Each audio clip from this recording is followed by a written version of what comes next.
There are places in the world where sound behaves according to rules no one has written down. Echo Amphitheater sits carved into the red sandstone cliffs of Ghost Ranch, 40 miles northwest of Santa Fe, where Georgia O'Keeffe once painted landscapes that seemed to bend reality at their edges. The natural formation resembles a massive stone shell, its curved walls rising 200 feet from the desert floor in perfect acoustic geometry. For decades, tourists have delighted in shouting into the void and hearing their voices return multiplied, each echo distinct and clear as the original call. The amphitheater was formed over millions of years by wind and water erosion, leaving behind a geological curiosity that functions as nature's own concert hall. The Civilian Conservation Corps built a small parking area and interpretive trail in 1938, marking it as one of New Mexico's hidden wonders. Local Navajo families had known about the place for generations, though they called it by a different name, one that translates roughly to "where voices go to die." The formation gained modest fame in the 1970s when acoustic researchers from the University of New Mexico documented its unusual sound properties. Dr.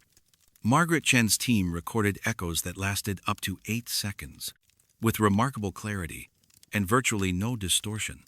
Their published paper, Natural Acoustic Phenomena in Southwestern Geological Formations, became a standard reference for architectural acoustics. What the paper didn't mention were the 17 recordings that captured something else entirely. The first documented incident occurred on October 14, 1986. Sarah Martinez, a park interpreter leading a sunrise tour group of 12 visitors, later described what happened in her incident report. The group had arrived at the amphitheater just before dawn, timing their visit to experience the acoustic effects in the crisp morning air. Martinez called out the traditional demonstration a clear hello projected toward the curved back wall. Nothing returned. She tried again, louder this time, then asked others in the group to test their voices. Each call vanished completely, swallowed by a silence that felt, according to Martinez, unnaturally complete. Even the ambient sounds of the desert whined through juniper, distant bird calls. The shuffle of boots on sandstone seemed muted, as if someone had adjusted an enormous volume control. The silence lasted exactly 17 minutes. Martinez timed it on her watch, growing increasingly unsettled as the group stood in what she later described as the most complete absence of sound I've ever experienced. Then, without warning or apparent cause, the acoustic properties returned to normal. A nervous laugh from one visitor echoed back perfectly, 7 times, each repetition crystal clear. Martinez filed her report with the Bureau of Land Management the following week. She noted that similar incidents had been mentioned casually by other interpreters, always occurring in the early morning hours and always lasting precisely 17 minutes. The BLM forwarded her report to the National Park Service's Acoustic Research Division. By spring of 1987, Dr. Robert Hendricks from the University of Colorado had assembled a team of acoustic engineers and geologists to investigate the phenomenon. They arrived in May with sophisticated recording equipment, seismic monitors, and atmospheric measuring devices. The team camped at the site for 3 weeks, documenting normal acoustic behavior during most of their stay. On May 23rd, they captured it. The digital recordings, later reviewed by specialists at Los Alamos National Laboratory, show a complete cessation of acoustic reflection beginning at 6:43 a.m. Environmental sounds drop to levels that register barely above the threshold of their equipment's sensitivity. Most unusually, the recordings reveal that during the silence periods, spoken words simply disappeared, not absorbed or dampened, but absent from the audio spectrum entirely. Dr. Hendricks submitted a preliminary report to his university department in June, describing the phenomenon as acoustically impossible within our current understanding of sound wave propagation. He requested additional funding for extended research. The university approved a second expedition for the following year. Hendricks never returned to Echo Amphitheater. According to University of Colorado records, Dr. Hendricks took an indefinite leave of absence in August of 1987. His research notes were transferred to the university library's special collections, where they remain sealed pending completion of the ongoing study. Attempts to locate Dr. Hendricks for follow-up research have been unsuccessful. His forwarding address, listed in university personnel files, corresponds to a post office box in Taos that was closed for non-payment in 1989. The other members of Hendricks' team dispersed to various positions across the country. Dr. Patricia Rowe, the team's geological specialist, now works for a private consulting firm in Denver. When contacted by phone in 2003, she confirmed her participation in the Echo Amphitheater project, but declined to discuss specific findings.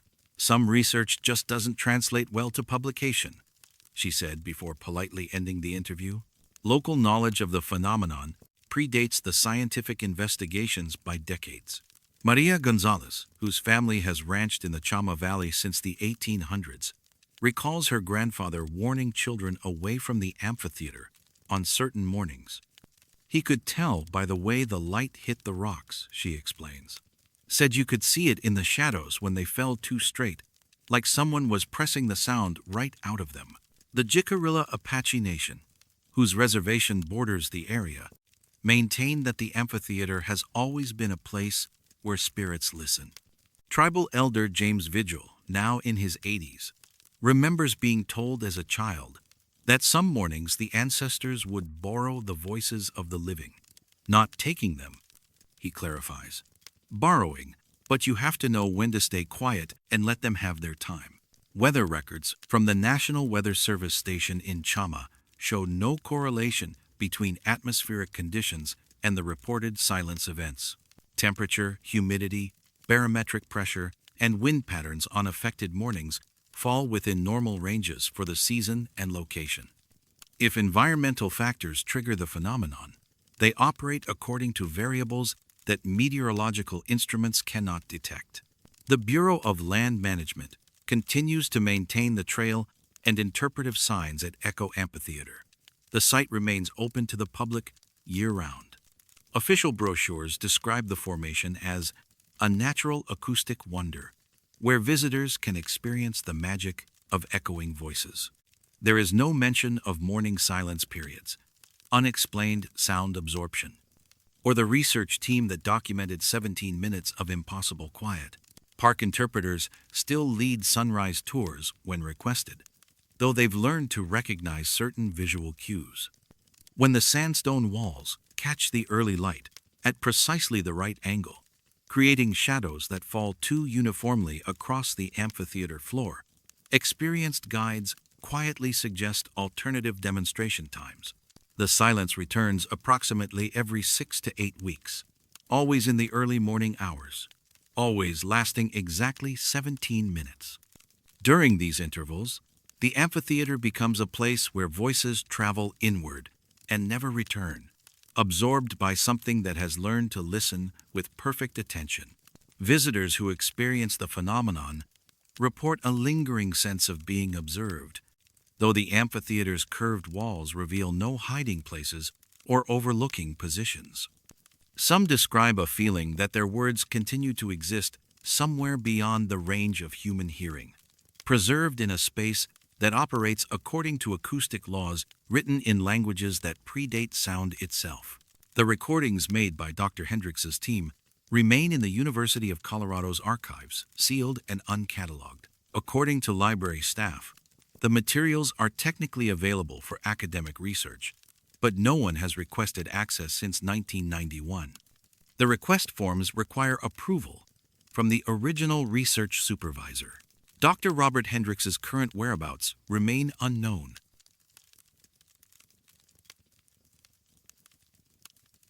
Some places exist in the spaces between what we think we know.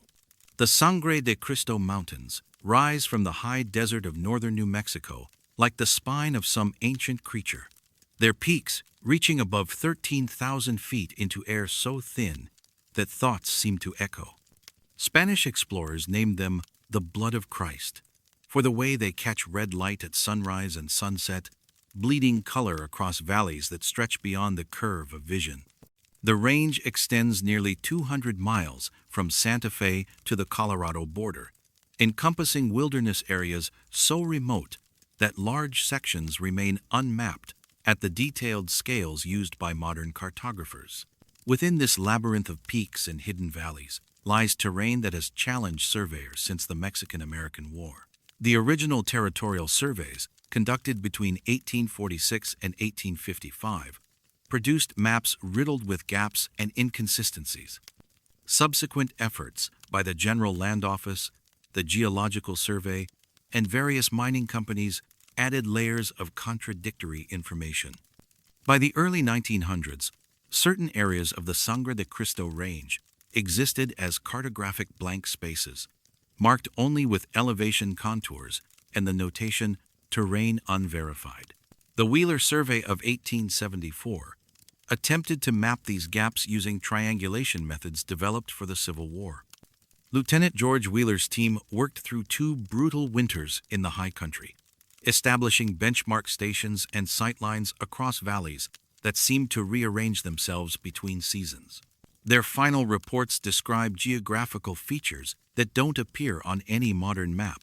A lake at 11,000 feet that reflected mountains from the wrong direction, and a valley system that appeared to connect ranges separated by documented ridgelines.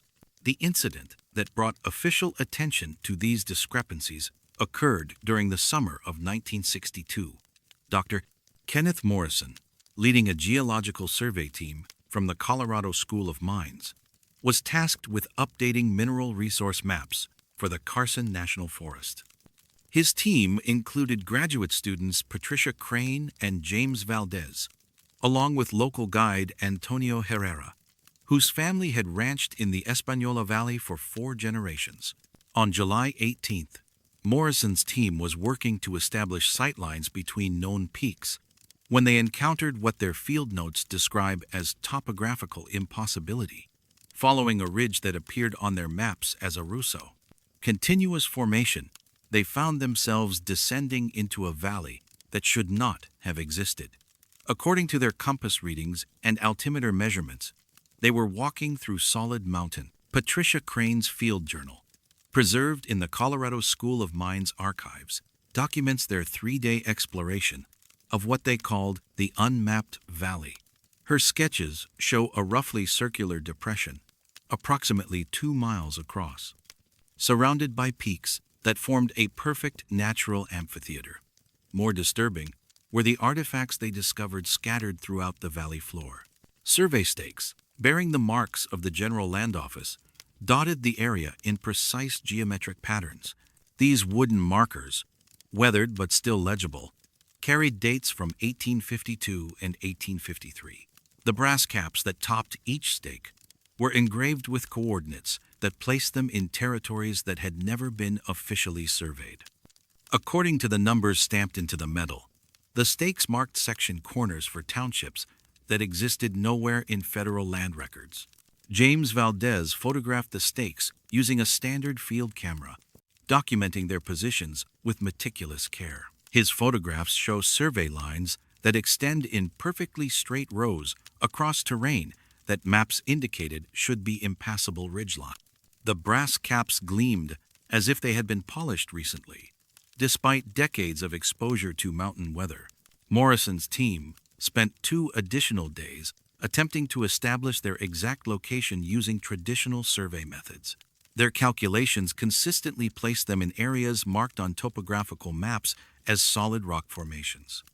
Radio contact with their base camp became intermittent, with transmissions cutting out whenever they tried to describe their surroundings or provide coordinate readings. Antonio Herrera, whose grandfather had worked as a guide for mining surveys in the 1890s, recognized some of the survey markers.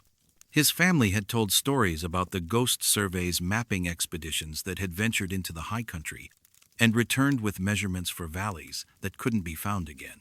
According to Herrera, his grandfather once guided a team of government surveyors who spent 3 weeks mapping a valley system that disappeared from their instruments when they tried to approach it from a different direction. When Morrison's team attempted to exit the valley on July 21st, they found that the ridge they had descended no longer provided a clear route upward. The topography had apparently shifted, leaving them to navigate by dead reckoning through terrain that seemed to actively resist their movement. Their compass readings became unreliable, pointing toward magnetic north positions that changed depending on their location within the valley. They eventually found their way out by following what appeared to be an old game trail that led through a gap in the surrounding peaks. When they reached familiar terrain and radioed their base camp, they discovered that 5 days had passed since their last confirmed contact, though their own records indicated an absence of only 3 days. The Colorado School of Mines received Morrison's preliminary report in September of 1962. Department Chairman Dr. William Hayes forwarded the findings to the United States Geological Survey with a request for follow-up investigation. The USGS responded that the described coordinates fell within areas already surveyed to current standards, and that no additional mapping was required. Morrison attempted to relocate the valley during a return expedition in October of 1962. Despite carrying detailed notes and photographs from their previous visit, his team was unable to find the specific sequence of ridgelines that had led them into the unmapped area. They spent 8 days searching terrain that Morrison insisted he recognized, but found only the familiar peaks and valleys that appeared on standard topographical maps. Patricia Crane completed her master's thesis on cartographic anomalies in high-elevation terrain the following year. Her advisor, Dr. Marcus Webb, later described the work as methodologically sound, but problematic in its implications. The thesis was accepted with the provision that certain sections be classified as preliminary findings pending verification. Crane's photographs of the survey stakes were archived separately, marked as requiring additional authentication. The Carson National Forest maintains detailed records of all survey work conducted within its boundaries. These records include Morrison's 1962 expedition, listed under Geological Assessment, with a notation that the work was completed satisfactorily. However, the maps produced by Morrison's team are not included in the Forest Service's cartographic collection. According to Forest Supervisor records, the maps were transferred to the USGS in 1963 for integration with existing surveys. Dr. Kenneth Morrison continued his career in geological survey work, eventually becoming head of the Mineral Resources Department at the Colorado School of Mines. In interviews conducted shortly before his retirement in 1987, he maintained that his team had discovered a valley system that challenged conventional understanding of the region's topography. He declined to provide specific details, stating only that some landscapes exist on terms that our instruments aren't designed to measure. James Valdez left geological work after completing his degree and became a high school earth sciences teacher in Alamosa, Colorado. He retained copies of his field photographs from the 1962 expedition, but when contacted by researchers in the 1990s, he reported that the images had become severely degraded, showing only blank exposures where the survey stakes should have appeared. Antonio Herrera continued working as a wilderness guide in the Sangre de Cristo Range until his death in 1994. His family preserves stories he told about valleys that could only be found by accident, and survey markers that measured distances to places that existed only in the spaces between official maps.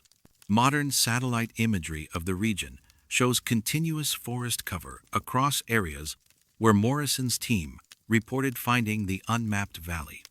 Geographic Information Systems databases contain no records of the coordinates documented in Patricia Crane's field notes.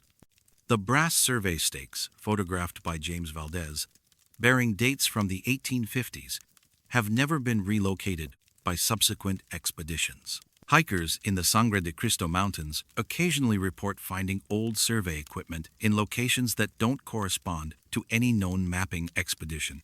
These discoveries are typically attributed to forgotten mining claims or unauthorized surveys, though the Bureau of Land Management has no records of work permits issued for the areas in question.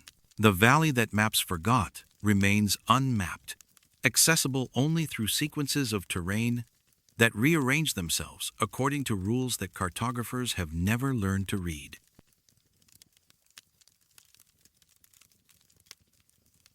Dead frequencies sometimes carry the voices of stations that no longer exist.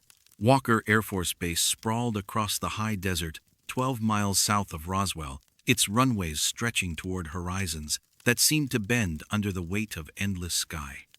Established in 1941 as Roswell Army Airfield, it served as home to the 509th Composite Group, the only military unit ever to drop atomic weapons in combat. After the war, the base became a strategic air command facility, housing B-52 bombers during the height of the Cold War. The installation's control tower, a stark concrete structure rising 8 stories above the flight line, coordinated thousands of military flights until the base's closure in 1966. The decommissioning process took 18 months. Military personnel departed in phases, taking with them classified materials, sensitive equipment, and most traces of 2 decades of continuous operation. By December of 1967, Walker Air Force Base existed only as empty buildings and vacant runways, slowly surrendering to desert wind and alkali dust. The Federal Aviation Administration removed all navigational equipment, including radio transmitters, radar systems, and the tower's communication array. Local aviation authorities confirmed that no operational broadcasting equipment remained on the abandoned facility. The Roswell Industrial Air Center opened on the former base property in 1968, using the existing runways for civilian aviation and cargo operations. The old control tower stood empty, its windows dark, and radio frequencies officially silent. Air traffic control for the new civilian airport operated from a smaller facility built near the main terminal, leaving the military tower as a monument to the base's strategic past. On the morning of September 12, 1974, Air Traffic Controller David Montoya was monitoring approach frequencies at Albuquerque International Airport when he heard a familiar call sign that shouldn't have existed. Albuquerque Control, this is Walker Tower. With routine traffic advisory, came the transmission on frequency 126.2, Walker Air Force Base's old tower frequency.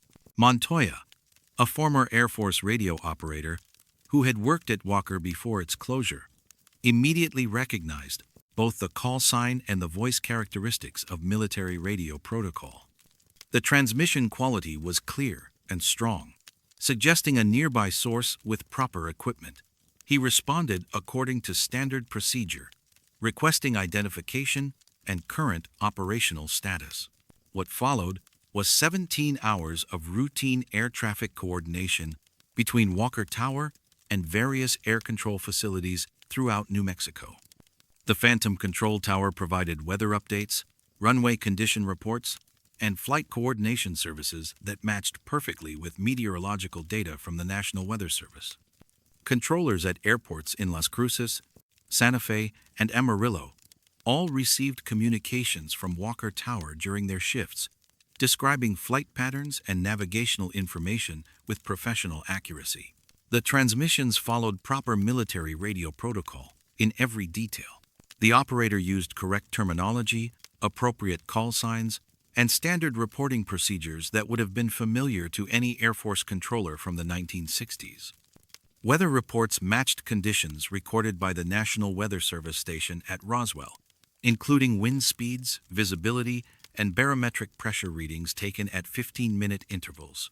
Margaret Torres, working the night shift at Las Cruces Municipal Airport, logged 12 separate communications from Walker Tower between midnight and 6 a.m. Her shift report describes routine coordination calls that she initially assumed were coming from military aircraft conducting training exercises. The voice sounded professional, calm, exactly like the tower operators I worked with when I was stationed at Kirtland, she later told investigators. Everything about the communication was standard, except for the fact that Walker Tower didn't exist anymore. Controllers at Santa Fe Regional Airport received similar transmissions throughout the night. Thomas Wright, the senior controller on duty, attempted to establish direct contact with Walker Tower to verify their operational status. His calls went unanswered, but Walker Tower continued to broadcast routine advisories on their primary frequency, as if monitoring normal traffic patterns around an active military installation. The most unsettling aspect of the transmissions was their complete accuracy. Weather conditions reported by Walker Tower matched meteorological readings from official sources. Flight advisory information corresponded to actual aircraft movements tracked by radar systems throughout the region. The Phantom Tower seemed to possess real-time awareness of aviation activity across southern New Mexico, broadcasting information that would have required access to current radar data and weather monitoring equipment. At approximately 6:15 a.m. on September 13th, the Federal Aviation Administration dispatched investigators to Walker Air Force Base to locate the source of the unauthorized transmissions. The two-person team, accompanied by a technician from the Federal Communications Commission, arrived at the abandoned facility to find the control tower dark and obviously unoccupied. Physical inspection of the tower revealed no broadcasting equipment whatsoever. The radio room, stripped of all electronics during the base closure, contained only empty equipment racks and disconnected wiring. Windows that had once housed radar displays showed only dust and debris accumulated over 8 years of abandonment. The investigative team found no evidence of recent human activity in the tower or surrounding buildings. At precisely 6:47 a.m., while the investigators were examining the empty radio room, all transmissions from Walker Tower ceased. Controllers throughout the region noted the sudden silence on frequency 126.2. The Phantom Tower provided no sign-off message, no indication of going off-duty. The frequency simply went dead in the middle of what appeared to be a routine weather advisory to an aircraft approaching Roswell Industrial Air Center. The FAA's incident report, filed on September 16, 1974, classified the Walker Tower transmissions as unauthorized broadcasting from unknown source. The report noted that no operational radio equipment was found at the former airbase and recommended increased monitoring of the frequency to prevent future incidents. Copies of the report were forwarded to the Federal Communications Commission, the Air Force Office of Special Investigations, and the Department of Defense. The FCC conducted a follow-up investigation in October, using direction-finding equipment to locate potential sources of signals on Walker's old tower frequency. Their sweep of the Roswell area revealed no unauthorized transmitters operating on 126.2.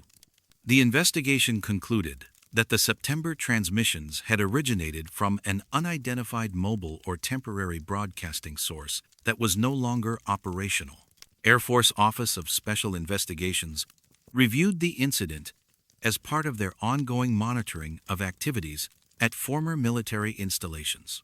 Their report, released under Freedom of Information Act requests in the 1990s, describes the Walker Tower transmissions as anomalous but not constituting a security threat. The investigation found no evidence of deliberate impersonation of military communications or attempts to interfere with active air operations. David Montoya continued working as an air traffic controller until his retirement in 1992. In interviews conducted years later, he maintained that the voice characteristics and procedural knowledge demonstrated in the Walker Tower transmissions were consistent with experienced military radio operators. Whoever was broadcasting knew exactly how we did things at Walker in the 60s, he said. They knew the frequencies, the call signs, even the way we formatted weather reports. It wasn't someone playing with a radio. The Roswell Industrial Air Center continues to operate from the former Walker Air Force Base runways. The old control tower remains standing but unoccupied, a concrete landmark visible for miles across the high desert. The FAA maintains monitoring equipment at the facility that automatically records any activity on frequencies previously assigned to military operations. Since 1974, frequency 126.2 has remained officially silent. The Walker Tower call sign exists in aviation records only as a historical reference, marked as discontinued operations in Federal Aviation Administration databases. Air traffic controllers working in New Mexico are trained to report any communications received on the old Walker frequency as potential security incidents requiring immediate investigation. No similar transmissions have been officially documented since September of 1974. However, aviation personnel working night shifts at airports throughout the region occasionally report brief, unclear communications on frequencies once assigned to closed military installations. These reports typically describe fragments of routine air traffic coordination, lasting only seconds and ending before controllers can respond or record the transmissions. The control tower at the former Walker Air Force Base stands empty against the New Mexico sky, its radio room silent and its frequencies dead. But on certain clear nights, when atmospheric conditions align in ways that radio operators understand but cannot predict, some claim the desert still carries echoes of voices coordinating flights that will never land.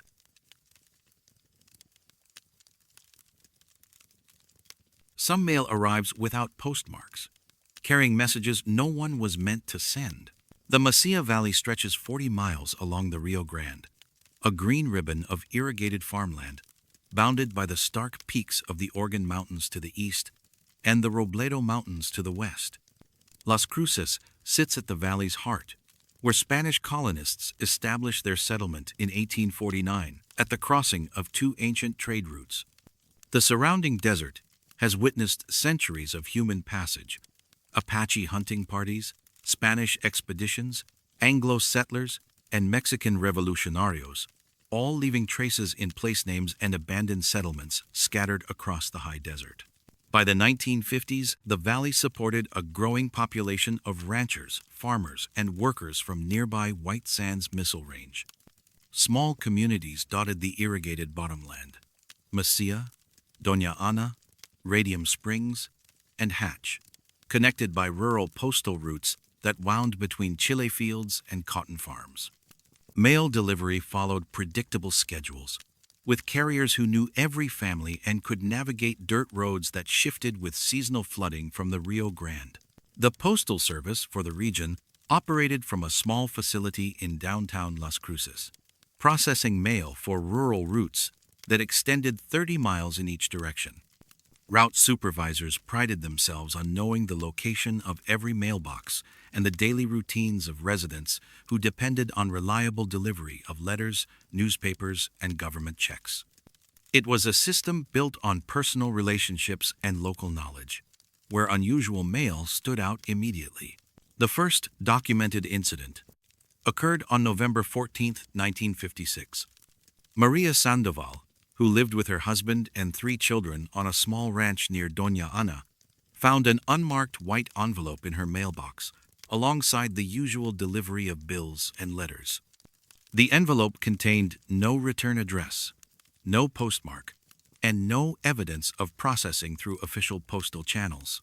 Inside was a single sheet of paper with a typewritten message that described in precise detail her activities from the previous day. The letter knew that she had hung laundry on the line at 8:15 in the morning, that she had walked to the well at 10:37 to draw water, and that she had spent 12 minutes searching for a missing chicken near the irrigation ditch. Most disturbing was the perspective from which these observations were made. The writer described seeing her from the shadow of the cottonwood near the east fence, a location that provided no actual vantage point to observe her daily routines. The cottonwood stood alone in an empty field, offering no concealment for human observation. Within 6 months, similar letters were appearing in mailboxes throughout the Mesilla Valley. Recipients included farmers, shopkeepers, school teachers, and retirees, people with no apparent connection beyond their residence in the region. Each letter contained detailed observations of daily activities, written from the perspective of someone with intimate knowledge of the recipient's routines and property. The observations were never threatening or judgmental, simply factual accounts written in neutral, almost clinical language.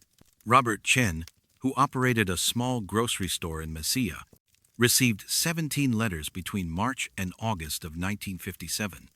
Each described his workday with unsettling accuracy, noting the exact times when customers entered his store, the items they purchased, and conversations they had conducted. The observer claimed to be watching from the roof of the abandoned Martinez place across the street, but the Martinez house had burned down in 1943, leaving only a foundation and scattered adobe bricks. The letters demonstrated knowledge that extended beyond casual observation. Dorothy Williams, a retired teacher living in Radium Springs, received descriptions of her private activities inside her home: the books she read, the radio programs she listened to, the meals she prepared. The writer claimed to observe her through the kitchen window from the old Spanish well, but Mrs. Williams' kitchen window faced a solid adobe wall that blocked any exterior view. No, well, Spanish or otherwise, existed in the indicated location. Local postal worker Eugene Martinez became increasingly concerned as the letters multiplied throughout 1958. As a carrier for rural Route 7, he delivered mail to many of the recipients and began documenting the unusual correspondence. His personal records show that the unmarked envelopes appeared in mailboxes without following normal postal procedures. They were never mixed with regular mail in his delivery truck, and they showed no signs of mechanical processing or official handling.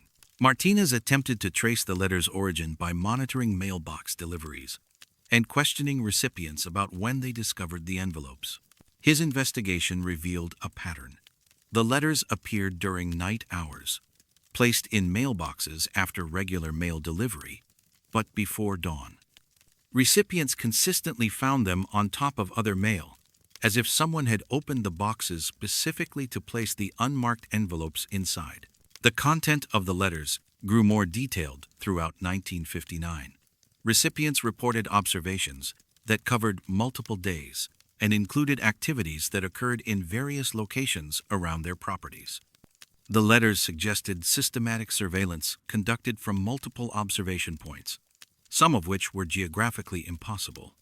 One letter described watching a family from the bell tower of the old church, referring to a structure that had been demolished 20 years earlier. Dr. James Patterson, a psychiatrist working at the state hospital in Las Cruces, began collecting copies of the letters after several recipients sought his help dealing with the psychological effects of constant observation. His analysis, preserved in hospital records, noted the clinical precision of the language and the detailed knowledge of rural New Mexico geography.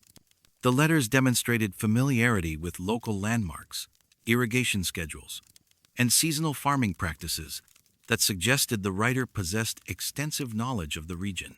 Patterson's report to state health authorities described the letters as systematic documentation of civilian activities by unknown observers using impossible surveillance positions. He recommended investigation by law enforcement agencies, noting that the correspondence suggested organized monitoring of rural populations for undetermined purposes. The New Mexico State Police opened a file on the letters in January of 1960, assigning Detective Lieutenant Frank Morales to investigate the reported surveillance activities.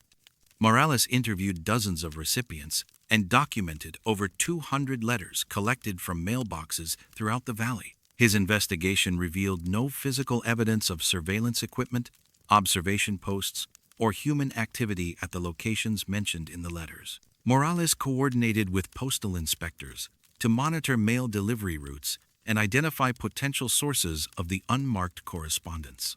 Night surveillance of rural mailboxes produced no evidence of unauthorized access or placement of letters. The envelopes continued appearing despite increased law enforcement attention, suggesting that whoever placed them possessed detailed knowledge of patrol schedules and surveillance activities. The Federal Bureau of Investigation became involved in March of 1960 after postal inspectors determined that the letters represented systematic interference with mail delivery. Special Agent Richard Torres established a task force to investigate potential connections to foreign intelligence activities or domestic surveillance operations. The FBI's interest stemmed from the letters' focus on residents living near White Sands Missile Range and other sensitive military facilities. FBI analysis of the letters revealed sophisticated knowledge of local geography and demographics that suggested professional intelligence gathering capabilities. The typewritten messages were produced on at least 12 different machines, indicating either a large organization or systematic efforts to avoid detection. Chemical analysis of the paper showed standard commercial stock available throughout the southwestern United States, providing no specific geographic indicators. The investigation expanded to include counterintelligence specialists and technical surveillance experts. FBI teams conducted detailed surveys of the locations mentioned in the letters, using aerial photography and ground reconnaissance to identify potential observation positions. Their reports documented the physical impossibility of many claimed surveillance points, noting that several locations had never existed or had been destroyed decades before the letters began appearing. Eugene Martinez, the postal worker who had first documented the letters' unusual characteristics, disappeared on the morning of June 18, 1961. His mail truck was found on State Highway 85, approximately 3 miles south of Las Cruces, with the engine running and the driver's door open. Martinez stood motionless beside the vehicle, staring toward the Organ Mountains. When state police approached, he showed no recognition of their presence and could not respond to questions about his location or activities. Medical examination at Memorial General Hospital revealed no physical injuries or evidence of drug intoxication. Martinez remained conscious, but appeared unable to focus his attention or form coherent responses to questions. Doctors described his condition as dissociative state of unknown origin. After 6 hours of observation, his awareness gradually returned, but he retained no memory of the period between beginning his mail route that morning and finding himself standing beside his truck. The letters stopped arriving the day after Martinez's incident. Recipients throughout the Mesilla Valley reported that their mailboxes contained only normal postal delivery. The unmarked white envelopes, which had appeared regularly for nearly 5 years, simply ceased to exist. No explanation was provided, and no final communication marked the end of the surveillance correspondence. FBI files on the Night Letters case were classified in 1962 and remain partially redacted under national security provisions. Released portions describe the investigation as concluded without determination of responsible parties, and note that surveillance activities appear to have terminated voluntarily. The case file contains no recommendations for continued monitoring or follow-up investigation. Eugene Martinez returned to work after a brief medical leave, but never discussed his experience on State Highway 85. He completed his postal career without incident and retired to a small farm near Hatch in 1978. When contacted by researchers in the 1980s, he acknowledged receiving questions about the letters, but declined to provide specific recollections. He died in 1994, carrying whatever memories he retained of those 6 missing hours. The Mesilla Valley continues to support farming and ranching operations, much as it did in the 1950s. Rural mail routes serve scattered communities where residents maintain the same daily routines of irrigation, livestock care, and seasonal planting that were documented in the mysterious letters. Mailboxes still stand along dirt roads that wind between fields of chile and cotton. There are places where the earth refuses to follow the rules that govern everywhere else. The Valles Caldera sprawls across 89,000 acres of northern New Mexico, a volcanic depression 13 miles across. that marks the collapsed heart of an ancient supervolcano. The caldera formed 1 million years ago, when the Jemez mountain volcanic field erupted with a force that ejected over 150 cubic miles of rock and ash across the American Southwest. What remained was a circular valley ringed by peaks that rise above 11,000 feet, creating a natural laboratory where geothermal forces still shape the landscape in subtle but persistent ways. The preserve became a national monument in 2000, protecting grasslands, forests, and hot springs that had supported human habitation for over 11,000 years. Ancestral Puebloan peoples knew the valley as a place where the earth breathed differently, leaving archaeological evidence of seasonal camps positioned to take advantage of thermal features that provided warmth during harsh mountain winters. Spanish explorers called it Valle Grande, recognizing its unusual size and the way morning mist rose from its meadows even on the coldest days. Modern scientific interest in the caldera centers on its geothermal activity and volcanic history. The United States Geological Survey maintains monitoring stations throughout the preserve to track ground temperature, seismic activity, and gas emissions from thermal features.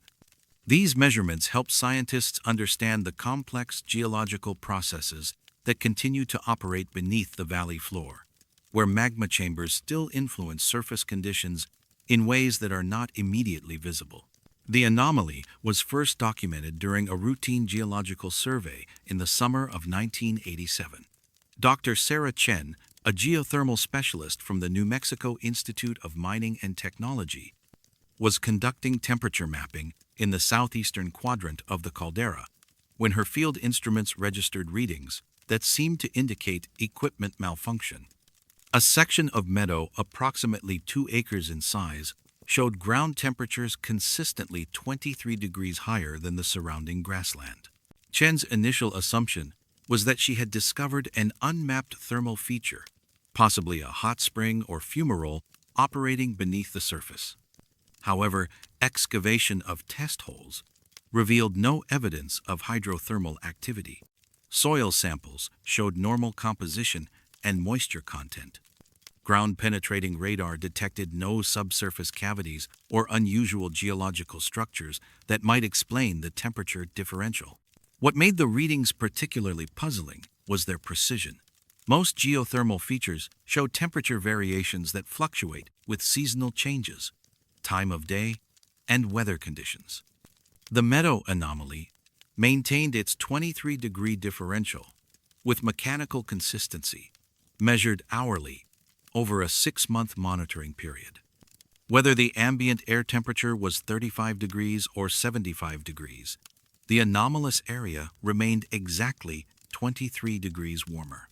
Dr. Michael Rodriguez, an atmospheric physicist from Los Alamos National Laboratory, joined Chen's investigation in the spring of 1988. His team installed sophisticated monitoring equipment designed to measure heat transfer, ground conductivity, and electromagnetic activity. The instruments were positioned in a grid pattern, extending 50 meters beyond the boundary of the temperature anomaly.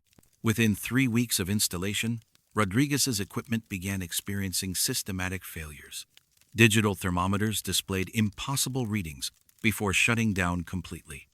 Electromagnetic field detectors registered signals that corresponded to no known natural phenomenon. Most unusually, the monitoring devices failed in a specific sequence, beginning with instruments closest to the center of the anomalous area and progressing outward in precise geometric patterns. The equipment failures followed a temporal pattern that Rodriguez initially attributed to coincidence. Instruments failed every 47 hours, beginning at approximately 3:15 in the morning. The failure sequence was identical each time: thermometers first, then electromagnetic sensors, followed by seismic monitors and data recording devices. After exactly 6 hours and 20 minutes, the equipment would resume normal operation as if nothing had occurred. Dr. Jennifer Walsh, a botanist from the University of New Mexico, documented unusual vegetation patterns within the temperature anomaly during the summer of 1989. The grass grew in geometric arrangements that formed precise spirals and concentric circles. These patterns were visible only from aerial photography. At ground level, the meadow appeared to have normal, random grass distribution. Walsh's aerial surveys revealed that the vegetation patterns changed configuration approximately every 2 weeks. The geometric arrangements never repeated exactly, but they maintained mathematical relationships that suggested systematic organization. Computer analysis of the patterns showed correlations with astronomical data, particularly the rotational positions of planets in the solar system at the time each configuration appeared. Most disturbing was Walsh's discovery that the grass patterns matched radio telescope data collected by the Very Large Array, located 90 miles southwest of the caldera. The VLA operates 27 radio antennas in precise geometric configurations to map cosmic radio sources.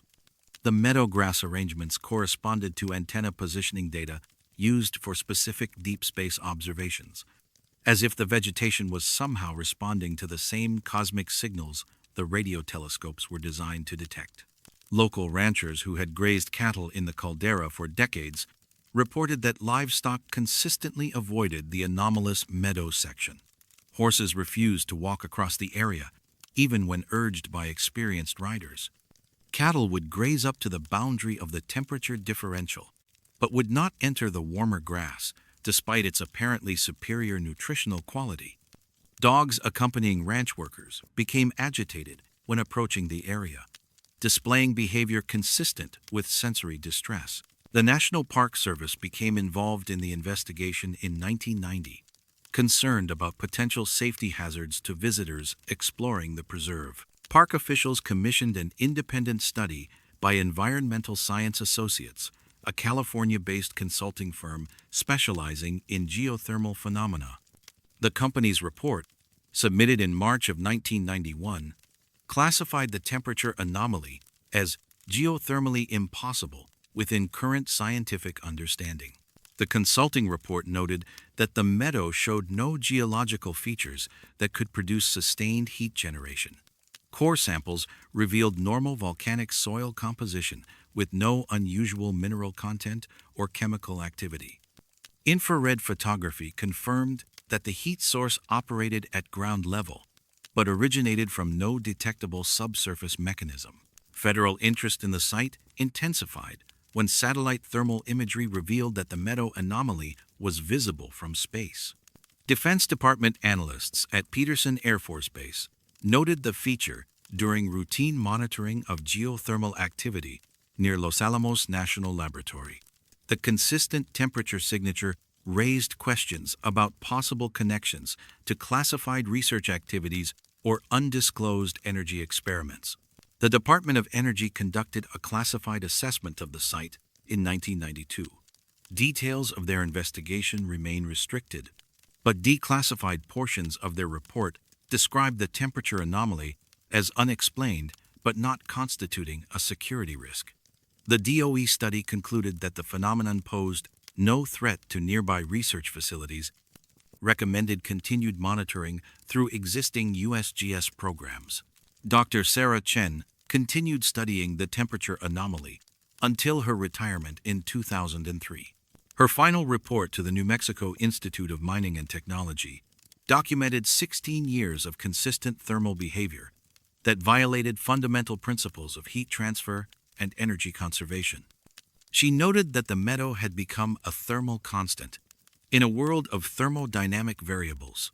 The Valles Caldera National Preserve maintains public access to most of its trail system, including areas near the temperature anomaly. Visitors are not specifically warned about the thermal differential, though park rangers occasionally mention it as a geological curiosity. The preserve's official literature describes the caldera as home to unique geothermal features, without providing details about specific locations or phenomena. Scientific monitoring of the anomaly continues under USGS protocols, though funding for specialized research has been discontinued. Automated temperature sensors record data that confirms the persistence of the 23-degree differential, but no additional investigation has been authorized. The meadow remains an open question in the scientific literature, cited in academic papers as an example of unexplained geothermal activity. Recent satellite imagery shows that the vegetation patterns documented by Dr. Walsh have become more complex and geometrically precise. The grass arrangements now form mathematical sequences that correspond to prime number calculations and spiral geometries found in deep space phenomena. The patterns change every 11 days, maintaining astronomical correlations that suggest the meadow continues to respond to signals originating far beyond the Earth's atmosphere. The temperature anomaly operates according to laws that exist somewhere between geology and astronomy, maintaining its precise thermal signature, while the grass beneath grows in configurations that mirror the cosmic background radiation patterns mapped by radio telescopes across the world. It remains a place where the Earth generates its own heat through means that science has not learned to measure.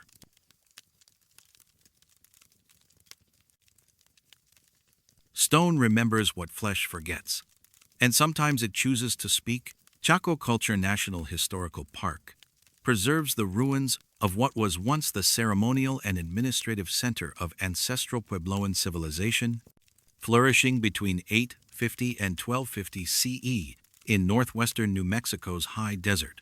The complex spans 34 square miles of remote canyon country, containing 13 major ruins and hundreds of smaller sites connected by an elaborate network of straight roads that extend for hundreds of miles across the Colorado Plateau. The largest structures, including Pueblo Bonito and Chetroquetl, rise 4 stories high and contain over 600 rooms each, representing some of the most sophisticated architecture in pre-Columbian North America. The sandstone used in Chaco construction came from local quarries in the surrounding canyon walls, hand-shaped by master builders who understood acoustics, astronomy, and structural engineering principles that would not be rediscovered by European architects for centuries. Recent archaeological research has revealed that the great houses were designed as acoustic amplifiers, with interior spaces positioned to enhance and direct sound waves in specific patterns. Rooms were constructed with precise mathematical relationships that created resonance chambers capable of projecting human voices across vast distances. The isolation of Chaco Canyon has preserved not only its architectural remains, but also an environment largely unchanged from the time of its ancient inhabitants.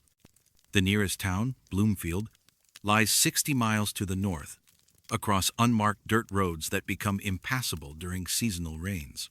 Park headquarters operates with a skeleton staff, and overnight visitors are rare. This remoteness has allowed rangers and researchers to document acoustic phenomena that might be masked by modern noise in less isolated locations. The first official report of unexplained vocalizations came from Dr.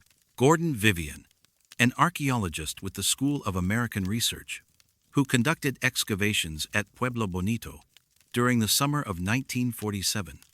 Vivian's field notes, preserved in the Laboratory of Anthropology Archives in Santa Fe, describe hearing human voices of uncertain origin during pre-dawn hours while camped near the ruins.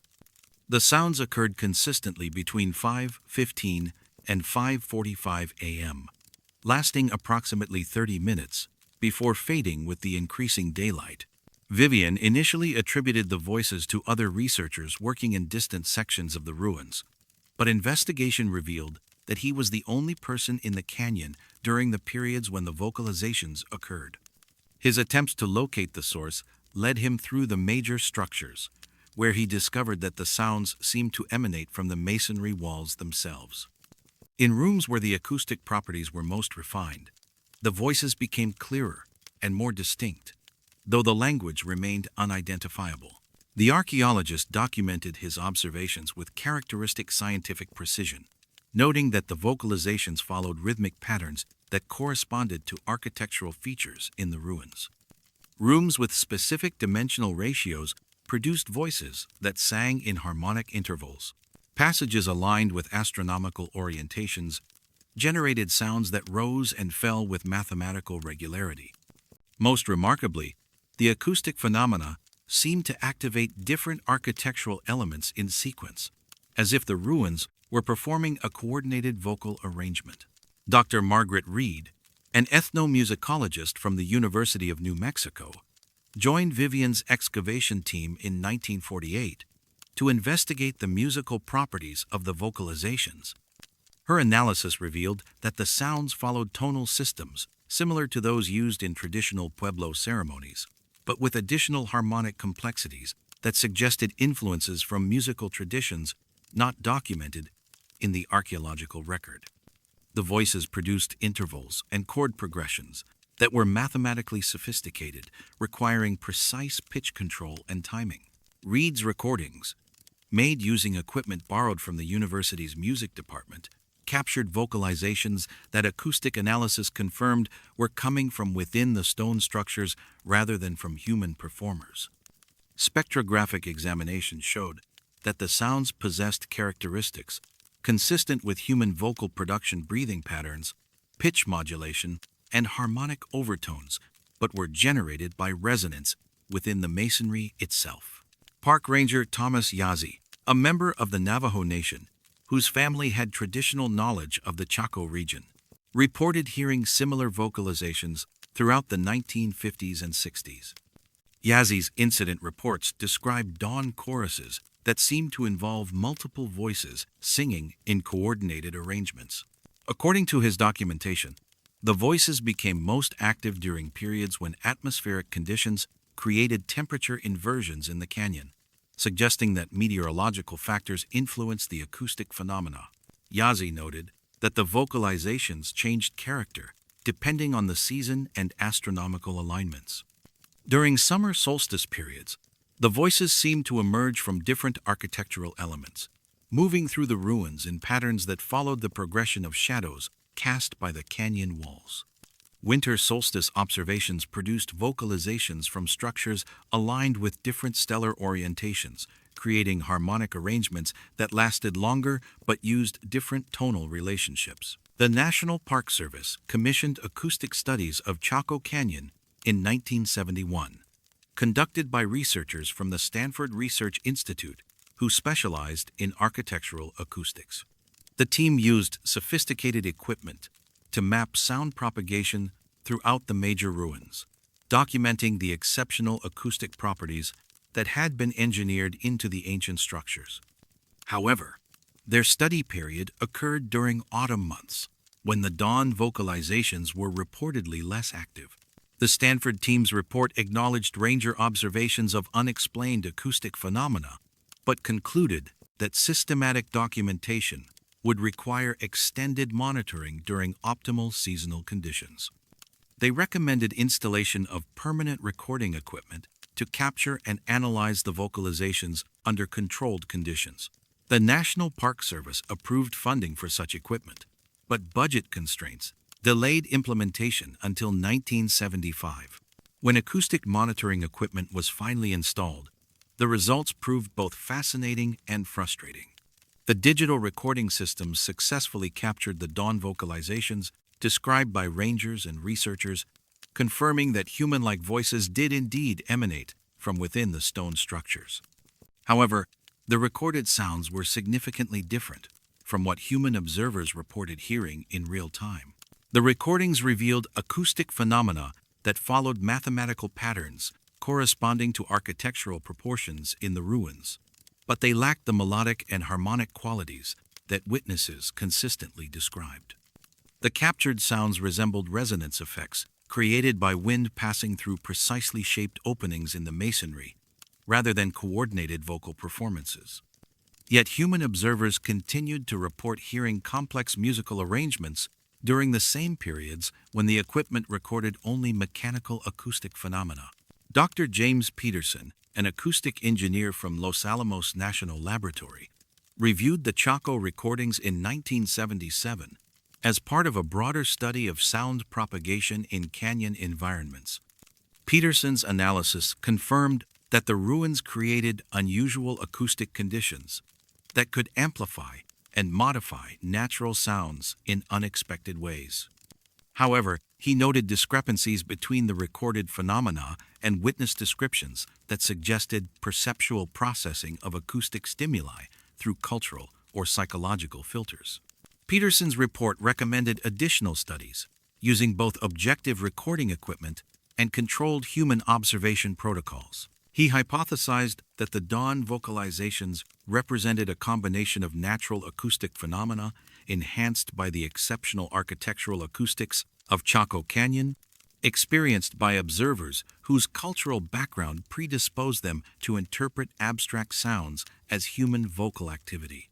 The University of Colorado conducted follow-up research in 1981, led by Dr. Susan Martinez, a specialist in psychoacoustics, who had studied similar phenomena at other archaeological sites.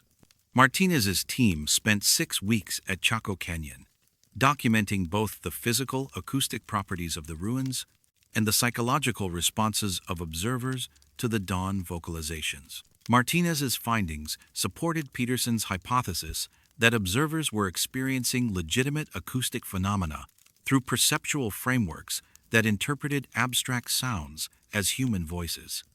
However, her team also documented aspects of the vocalizations that could not be explained by conventional acoustic theory. The sounds demonstrated temporal patterns that corresponded to astronomical events and seasonal changes in ways that suggested systematic organization rather than random occurrence. Most significantly, Martinez discovered that the vocalizations activated different architectural elements in sequences that followed the original construction chronology of the ruins. Older sections of the major structures produced sounds earlier in the dawn chorus, while later additions joined the acoustic arrangement in order of their historical construction.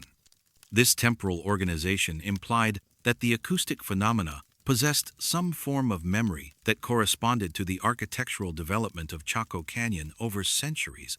The National Park Service classified Martinez's research under cultural resource protection provisions, limiting public access to detailed findings. Official park literature mentions the exceptional acoustic properties of Chaco ruins, but does not reference specific studies of unexplained vocalizations.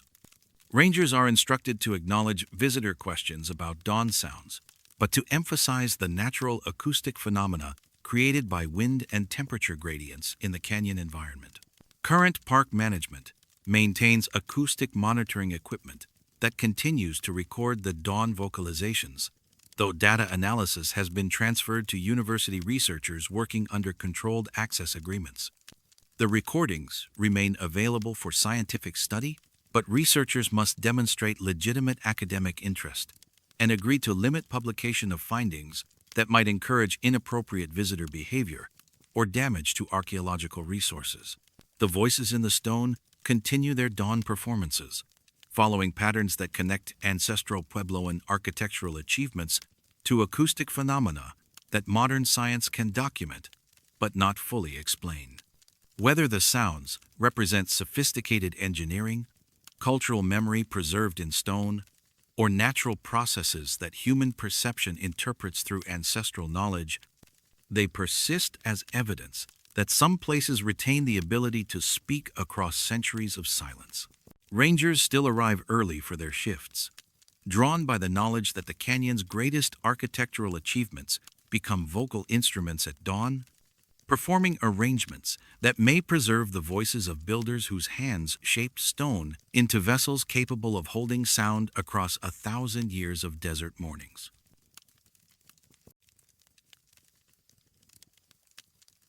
Some witnesses never leave their posts, even after their watch has officially ended. White Sands Missile Range sprawls across 3,200 square miles of south-central New Mexico's Tularosa Basin, a restricted military installation where the United States has conducted rocket and weapons testing since 1945. The range encompasses the Trinity Site, where the world's first atomic weapon was detonated on July 16, 1945, and continues to serve as the primary testing ground for advanced missile systems and experimental aircraft. The installation's boundaries are marked by security fencing that extends for hundreds of miles across desert terrain, so remote that some sections are patrolled only by aircraft and electronic surveillance systems. The communities surrounding White Sands have adapted to decades of military testing, with residents accustomed to sonic booms, restricted airspace, and occasional evacuations during hazardous operations. Ranching families like the Herreras, Sandovals, and Martinezes have worked the high desert grazing land for generations, their properties predating the military installation by decades. These families maintain intimate knowledge of the landscape and its normal patterns, making them reliable observers of anything unusual that occurs along the range boundaries. The missile range's security protocols include extensive video monitoring of fence lines, motion sensors, and regular patrols by military police. Unauthorized personnel approaching restricted areas trigger immediate response from security teams trained to intercept potential intruders before they can access sensitive facilities. The system has proven effective at maintaining installation security while accommodating legitimate activities by neighboring ranchers and occasional researchers working under official permits. The first documented sighting occurred on September 23, 1978, during a test firing of experimental rocket motors that produced significant noise and visible exhaust plumes. Elena Martinez, whose family ranch borders the range's eastern boundary near the village of Carrizozo, was checking cattle fences when she noticed 7 people standing approximately 100 meters inside the military reservation. The individuals appeared to be observing the rocket test, positioned along a low ridge that provided clear sightlines to the launch area. Martinez's initial assumption was that the observers were military personnel or visiting officials authorized to witness the test. However, their clothing seemed inappropriate for official duties. She later described seeing individuals dressed in clothing from different time periods. A man in a 1940s military uniform, a woman in 1950s civilian dress, a person wearing 1960s work clothes, and others whose attire spanned several decades of American fashion. All 7 stood motionless, facing toward the test area with what Martinez characterized as perfect attention. The rancher continued her fence work while keeping the observers in peripheral vision. When the rocket test concluded, approximately 30 minutes later, she looked directly toward their position and found the ridge empty. The 7 individuals had disappeared without trace, leaving no footprints or other evidence of their presence on ground that typically shows clear tracks in the sandy desert soil. Martinez reported the incident to range security the following day, concerned that unauthorized personnel had somehow breached the installation's perimeter. Her call was routed to the military police desk, where Sergeant Carl Davidson took her statement and assured her that the matter would be investigated. Davidson's incident report, later obtained through Freedom of Information Act requests, noted Martinez's description of the observers, but concluded that she had likely misidentified authorized personnel conducting official duties. Similar sightings began occurring with increasing frequency throughout the 1980s.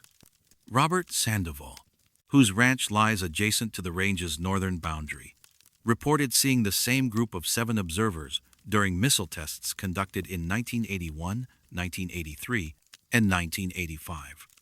His descriptions matched Martinez's account in every detail, including the mixed period clothing and the observers' consistent positioning along ridgelines that provided optimal viewing angles for weapons tests. Sandoval's wife, Maria, photographed the observers during a daylight test in 1984, using telephoto equipment borrowed from their son's high school photography class. The developed images showed empty desert landscape, with no human figures visible, despite Maria's insistence that 7 people had been clearly visible through the camera viewfinder while she took the shots. The photographs were properly exposed and showed clear detail of the terrain where the observers had allegedly stood. The most detailed witness account came from Dr. Patricia Chen, a University of New Mexico anthropologist, who was conducting oral history interviews with ranching families in the Tularosa Basin during the summer of 1986. Chen was visiting the Herrera Ranch when a scheduled missile test prompted the family to gather on their porch to watch the launch. Through binoculars, Chen observed 7 individuals positioned on a ridge approximately 2 miles inside the range boundary. Chen's academic training in ethnographic observation allowed her to document the sighting with unusual precision. She noted that the observers maintained perfect formation, spaced at equal intervals along the ridgeline. Their clothing represented distinct periods: military uniforms from World War II through the Vietnam era, civilian dress from the 1950s through 70s, and work attire that appeared to span multiple decades. Most remarkably, Chen recognized one of the faces. The individual, wearing a 1940s military uniform, bore a striking resemblance to Lieutenant Colonel William Martinez, Elena Martinez's great-uncle, who had served as a liaison officer during the early atomic testing program at Trinity Site. Chen had seen Martinez's photograph in the Carrizozo Historical Society's collection during her research, where he was identified as one of the military personnel who had witnessed the first atomic detonation.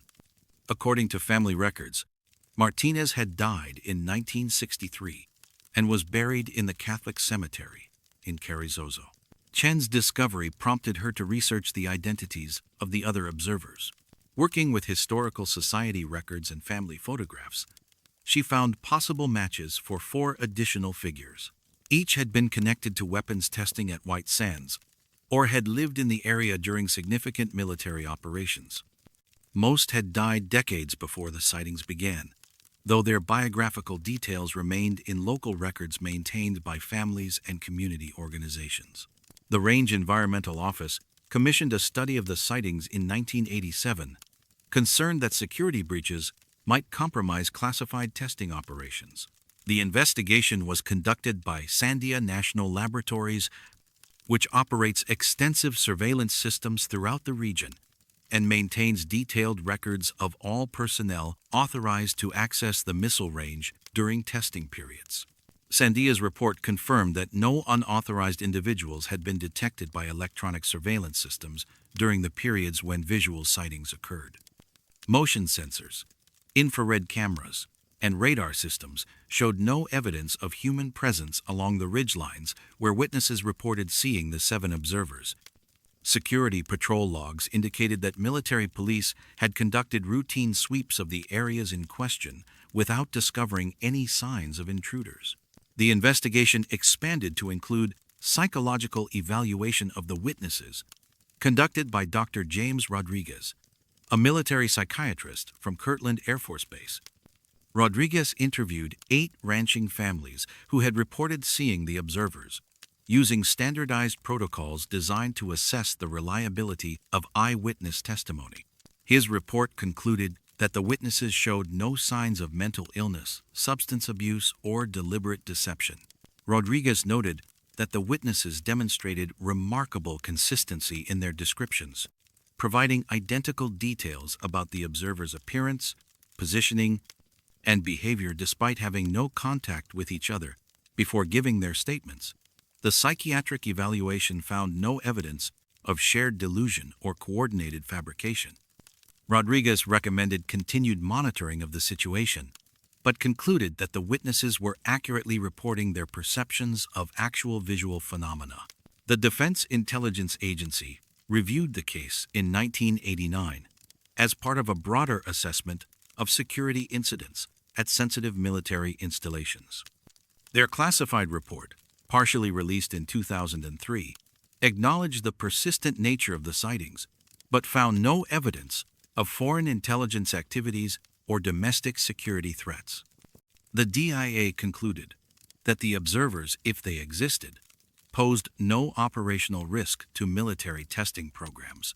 Local interest in the observers intensified when the Carrizozo Historical Society organized an exhibition of photographs and documents related to weapons testing at White Sands.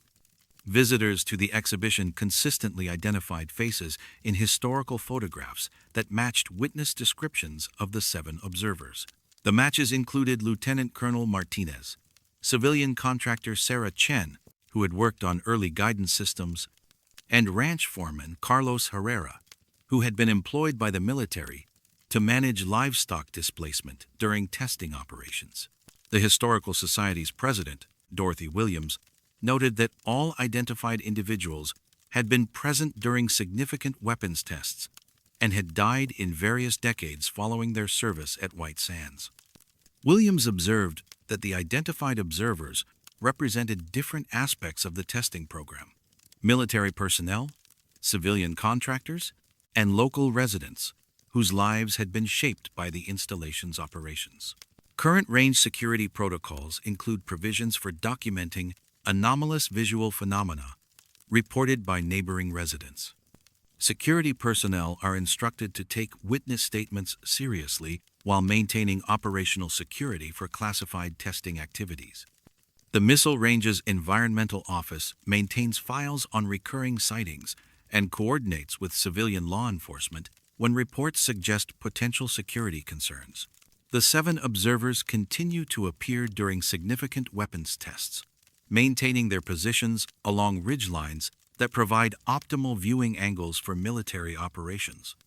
They stand in perfect formation, dressed in clothing from the decades when White Sands defined the future of American weapons technology, watching with the attention of people who understand the historical significance of what they witness.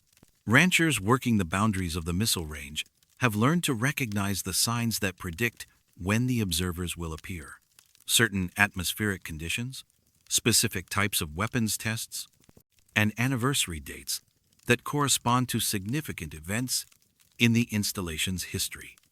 On those occasions, they pause in their work to scan the ridgelines, knowing that 7 figures will be standing witness to another chapter in the desert's long memory of fire and thunder.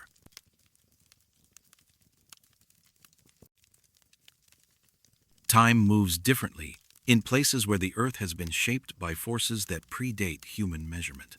Tent Rocks, officially known as Kashakatuwe Tent Rocks National Monument, rises from the high desert plateau 40 miles southwest of Santa Fe, a geological formation created by volcanic eruptions 6 to 7 million years ago.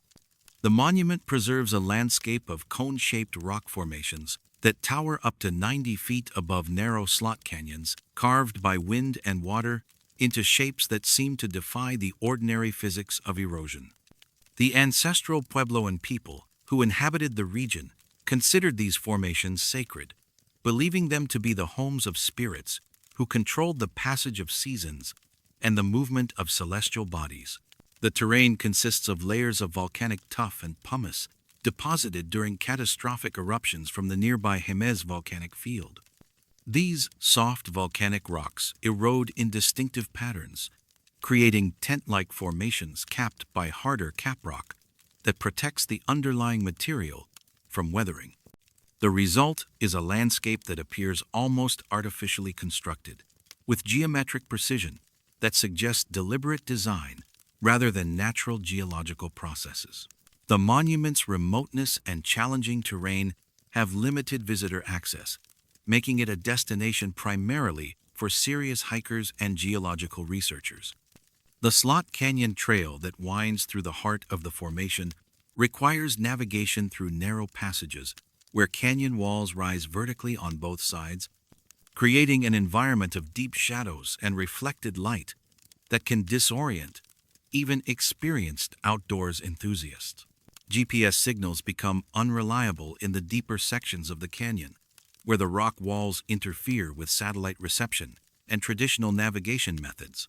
The temporal anomaly was first documented on October 12, 1983, during a field geology course led by Professor David Chen from the University of New Mexico. Chen's class included 14 graduate students conducting stratigraphic analysis of the volcanic formations, documenting the sequence and timing of ancient eruptions through careful measurement and sample collection. The work required precise timekeeping to coordinate sample collection with photographic documentation and GPS readings. Chen noticed the timing discrepancy when the class regrouped for lunch at the predetermined meeting point.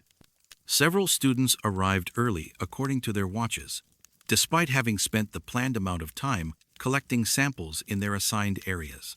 When Chen compared timepieces, he discovered that every watch and digital device in the group showed identical time readings that were exactly 4 minutes and 17 seconds ahead of the time broadcast by the National Institute of Standards and Technology radio signal. The professor initially assumed that the class had experienced some form of collective time estimation error, possibly caused by the disorienting effects of working in the narrow canyon environment.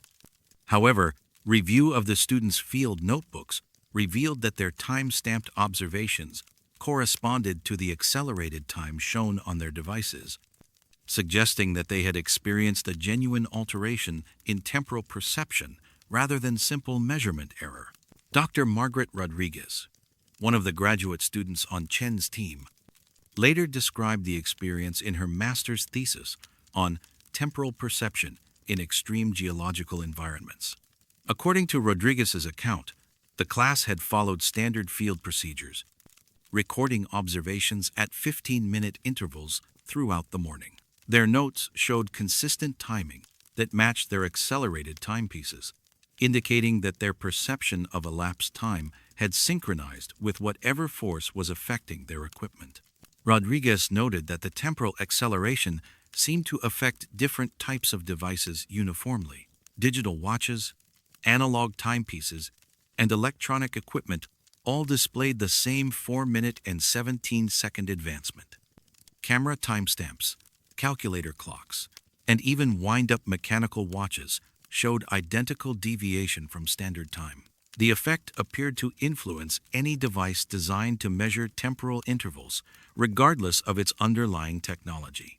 The geology class's discovery prompted Chen to organize a follow-up expedition in the spring of 1984, using more sophisticated timing equipment to document the phenomenon under controlled conditions. His team carried atomic clock receivers, GPS units with precise timing capabilities, and radio equipment synchronized to government time standards. They established a base camp outside the monument boundaries and maintained radio contact with researchers working inside the Slot Canyon. The controlled study confirmed the original observations.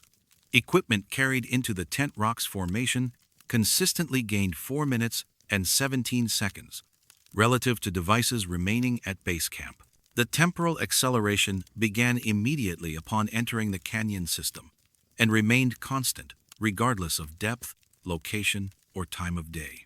Most remarkably, the effect reversed instantly when equipment was removed from the area, with accelerated timepieces immediately resuming normal synchronization with external time standards. Dr. James Patterson, a physicist from Los Alamos National Laboratory, became involved in the investigation after reviewing Chen's preliminary findings.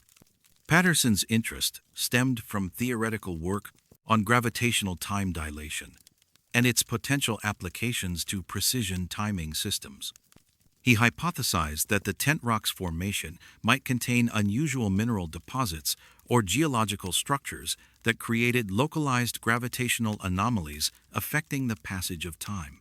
Patterson's team conducted extensive surveys of the monument using gravimeters, magnetometers, and ground-penetrating radar to identify subsurface features that might explain the temporal anomaly. Their measurements revealed no significant gravitational variations, magnetic field distortions, or unusual geological structures that could account for the observed time acceleration. The rock formations showed normal density and composition consistent with standard volcanic tuff deposits. The investigation expanded to include chronobiology specialists who studied whether the temporal effects might influence biological processes as well as mechanical timepieces. Dr. Susan Martinez from the University of Colorado monitored test subjects working in the canyon environment, measuring circadian rhythms, metabolic rates, and cognitive performance that might indicate biological responses to altered temporal flow. Martinez's research produced inconclusive results. Test subjects working inside tent rocks showed no measurable changes in biological timing, suggesting that the temporal anomaly affected only artificial timekeeping devices rather than natural biological processes. However, subjects consistently reported subjective feelings of temporal distortion, describing sensations that time was moving more quickly or that they were accomplishing tasks in less time than expected. The National Institute of Standards and Technology became involved in the study in 1985, concerned about potential implications for precision timing systems used in navigation and communications. NIST researchers conducted detailed analysis of the temporal acceleration using cesium atomic clocks and satellite synchronization systems. Their measurements confirmed the 4-minute and 17-second advancement, but could provide no theoretical framework to explain how localized environmental conditions could affect the fundamental constants that govern atomic decay. Rates. NIST's report, classified under Department of Defense security provisions, acknowledged the reality of the temporal anomaly, but concluded that it posed no threat to national timing standards or navigation systems. The report recommended continued monitoring of the phenomenon and restricted publication of detailed findings that might compromise the accuracy of GPS and other precision timing applications. The Bureau of Land Management, which administers Tent Rock's National Monument, received inquiries from various government agencies about the temporal anomaly throughout the late 1980s. BLM officials were instructed to monitor visitor reports of equipment malfunctions or timing discrepancies, but to avoid publicizing the specific nature of the temporal effects. Official monument literature describes the geological formations and hiking opportunities without reference to unusual temporal phenomena. Dr. Chen continued studying the Tent Rocks anomaly until his retirement in 2001, documenting hundreds of instances where visitors experienced identical timing advancement. His research files, archived at the University of New Mexico Geology Department, contain over 300 reports from hikers, researchers, and park personnel who experienced the 4-minute and 17-second acceleration effect. The temporal anomaly has remained remarkably consistent over decades of observation. The acceleration rate never varies from the documented 4 minutes and 17 seconds, regardless of seasonal changes, weather conditions, or solar activity. The effect begins immediately upon entering the canyon system and ceases instantly upon departure, suggesting that whatever force creates the temporal distortion operates according to precise geographical boundaries. Current monument management acknowledges unusual equipment behavior reported by some visitors, but attributes timing discrepancies to GPS interference and electronic malfunctions caused by the canyon's geological composition.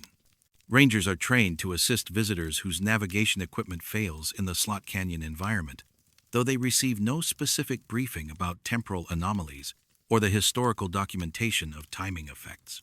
Hikers entering Tent Rocks today continue to experience the temporal acceleration documented since 1983. Their watches gain 4 minutes and 17 seconds during visits to the Slot Canyon, recording time that moves according to laws that exist somewhere between geology and physics. The cone-shaped formations stand as monuments to forces that shaped not only rock, but the very flow of time itself, creating a place where chronometers march to rhythms that predate the human attempt to divide eternity into measurable segments.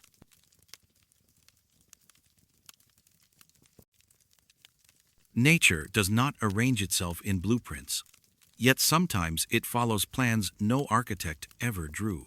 Lincoln National Forest encompasses 1.1 million acres of mountainous terrain in south-central New Mexico, stretching from the Sangre de Cristo Mountains to the Guadalupe Range. The forest includes the Capitan Mountains, where elevations rise above 10,000 feet through zones of piñón pine, juniper, and ponderosa pine that have adapted to the region's extreme variations in altitude, temperature, and precipitation. The area gained national attention in 1950 when a black bear cub, rescued from a forest fire, became the living symbol of Smokey Bear, but the forest's more remote sections have remained largely unexplored by researchers and recreational visitors alike. The Capitan Wilderness Area, designated in 1980, protects 35,000 acres of rugged mountain terrain accessible only by foot trail. Forest Service Management maintains minimal infrastructure in the wilderness, with fire roads and ranger stations concentrated in the lower elevation areas where public access and fire suppression activities require regular maintenance. The higher elevation forests grow in natural patterns, shaped by slope, drainage, and prevailing wind patterns that create the irregular, organic spacing typical of wild pine stands throughout the southwestern United States. Forest inventory work in the Capitan Mountains follows systematic protocols designed to assess timber resources, wildlife habitat, and ecosystem health across representative sample areas. These surveys typically reveal the random distribution patterns expected in natural forest environments, where trees compete for sunlight, water, and nutrients, according to local, topographical, and soil conditions rather than organized spatial arrangements. The geometric grove was discovered during routine forest inventory work conducted in the summer of 1989 by Dr. Michael Stern, a forestry specialist with the Rocky Mountain Research Station. Stern was documenting ponderosa pine distribution patterns in a remote section of the Capitan Wilderness when his GPS readings led him to a stand of trees that appeared to grow in unnaturally regular spacing. Initial observations suggested that the grove might represent an abandoned forestry experiment or reforestation project, despite the area's wilderness designation prohibiting such activities. Detailed survey work revealed that 97 ponderosa pines were arranged in precise geometric patterns that formed interlocking rectangles, triangles, and circular arcs across approximately 15 acres of mountain slope. The trees ranged in age from 40 to over 100 years, indicating that the geometric arrangement had developed naturally over decades rather than being artificially planted. Most remarkably, the spatial relationships between individual trees matched architectural proportions and structural engineering principles used in modern building design. Stern's measurements revealed that the tree spacing followed modular dimensions consistent with standard construction practices: 16-foot centers, 24-foot structural bays, and angular relationships that corresponded to load-bearing calculations used in timber frame construction. The geometric patterns formed what appeared to be floor plans for a complex of interconnected buildings, complete with what would have been rooms, corridors, and circulation spaces if the trees had been structural columns rather than living pines. Computer analysis of Stern's survey data revealed that the tree arrangement matched architectural blueprints with remarkable precision. The patterns corresponded to building designs that incorporated multiple stories, basement levels, and mechanical spaces that would have required sophisticated engineering knowledge to plan and execute. However, no records existed of construction projects, architectural proposals, or development plans for the remote wilderness area where the geometric grove had grown. Dr. Patricia Valdez, a landscape architect from the University of New Mexico, joined Stern's research team in 1990 to investigate the architectural implications of the tree patterns. Valdez's analysis revealed that the geometric grove represented a coherent architectural complex that would have included residential, commercial, and institutional buildings arranged around central courtyards and connected by covered walkways. The design showed sophisticated understanding of solar orientation, drainage patterns, and wind flow that suggested professional architectural training.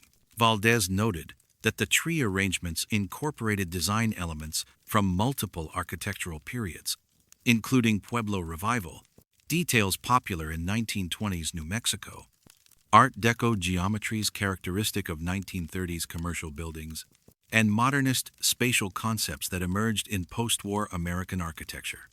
The geometric grove seemed to represent an architectural evolution spanning several decades, as if the trees had grown to match building designs from different historical periods.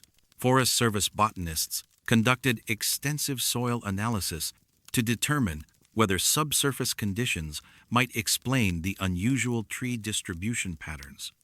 Core samples revealed that the geometric grove grew in soil with identical composition and nutrient levels to surrounding areas, providing no environmental factors that would naturally create organized spacing patterns.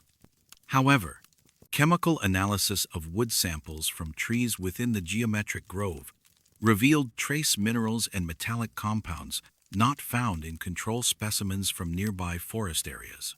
The anomalous minerals included titanium, vanadium, and rare earth elements typically associated with construction materials rather than natural forest ecosystems. Spectrographic analysis showed that these compounds were concentrated in annual growth rings corresponding to specific years when major building projects were completed elsewhere in New Mexico.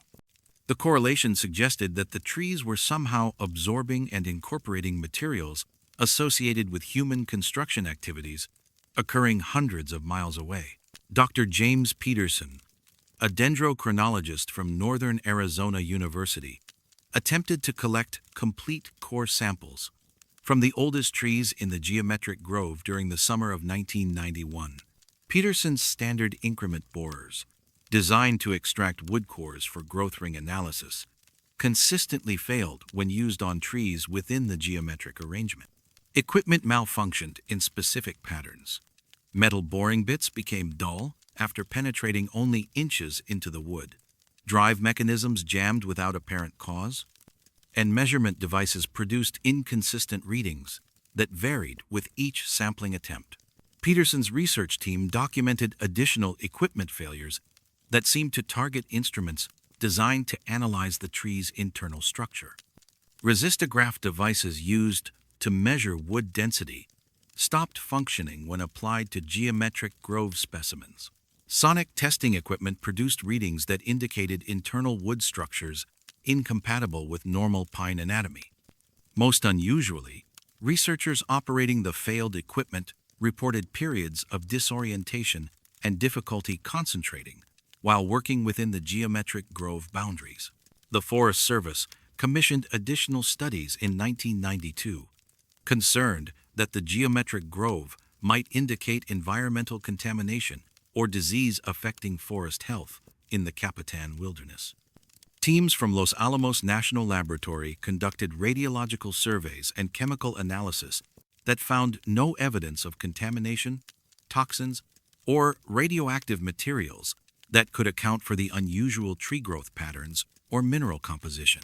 Los Alamos researchers noted that the geometric grove occupied an area with no history of mining, industrial activity, or military operations that might have introduced foreign materials into the forest ecosystem. Geological surveys revealed normal mountain soil formation and bedrock composition consistent with regional patterns. Hydrological studies showed that water sources serving the grove originated from pristine mountain watersheds, with no contamination sources upstream. The National Park Service became involved in the investigation when researchers discovered that similar geometric tree patterns existed in other national forest and wilderness areas throughout New Mexico. Preliminary surveys identified smaller groves with architectural spacing in the Santa Fe National Forest, Carson National Forest, and Gila Wilderness. Each location showed trees arranged in patterns that matched different architectural styles and building types, as if various forest ecosystems were growing according to human construction blueprints. Dr. Stern's final report to the Rocky Mountain Research Station, submitted in 1993, documented the geometric grove as an unexplained botanical phenomenon requiring continued monitoring and research.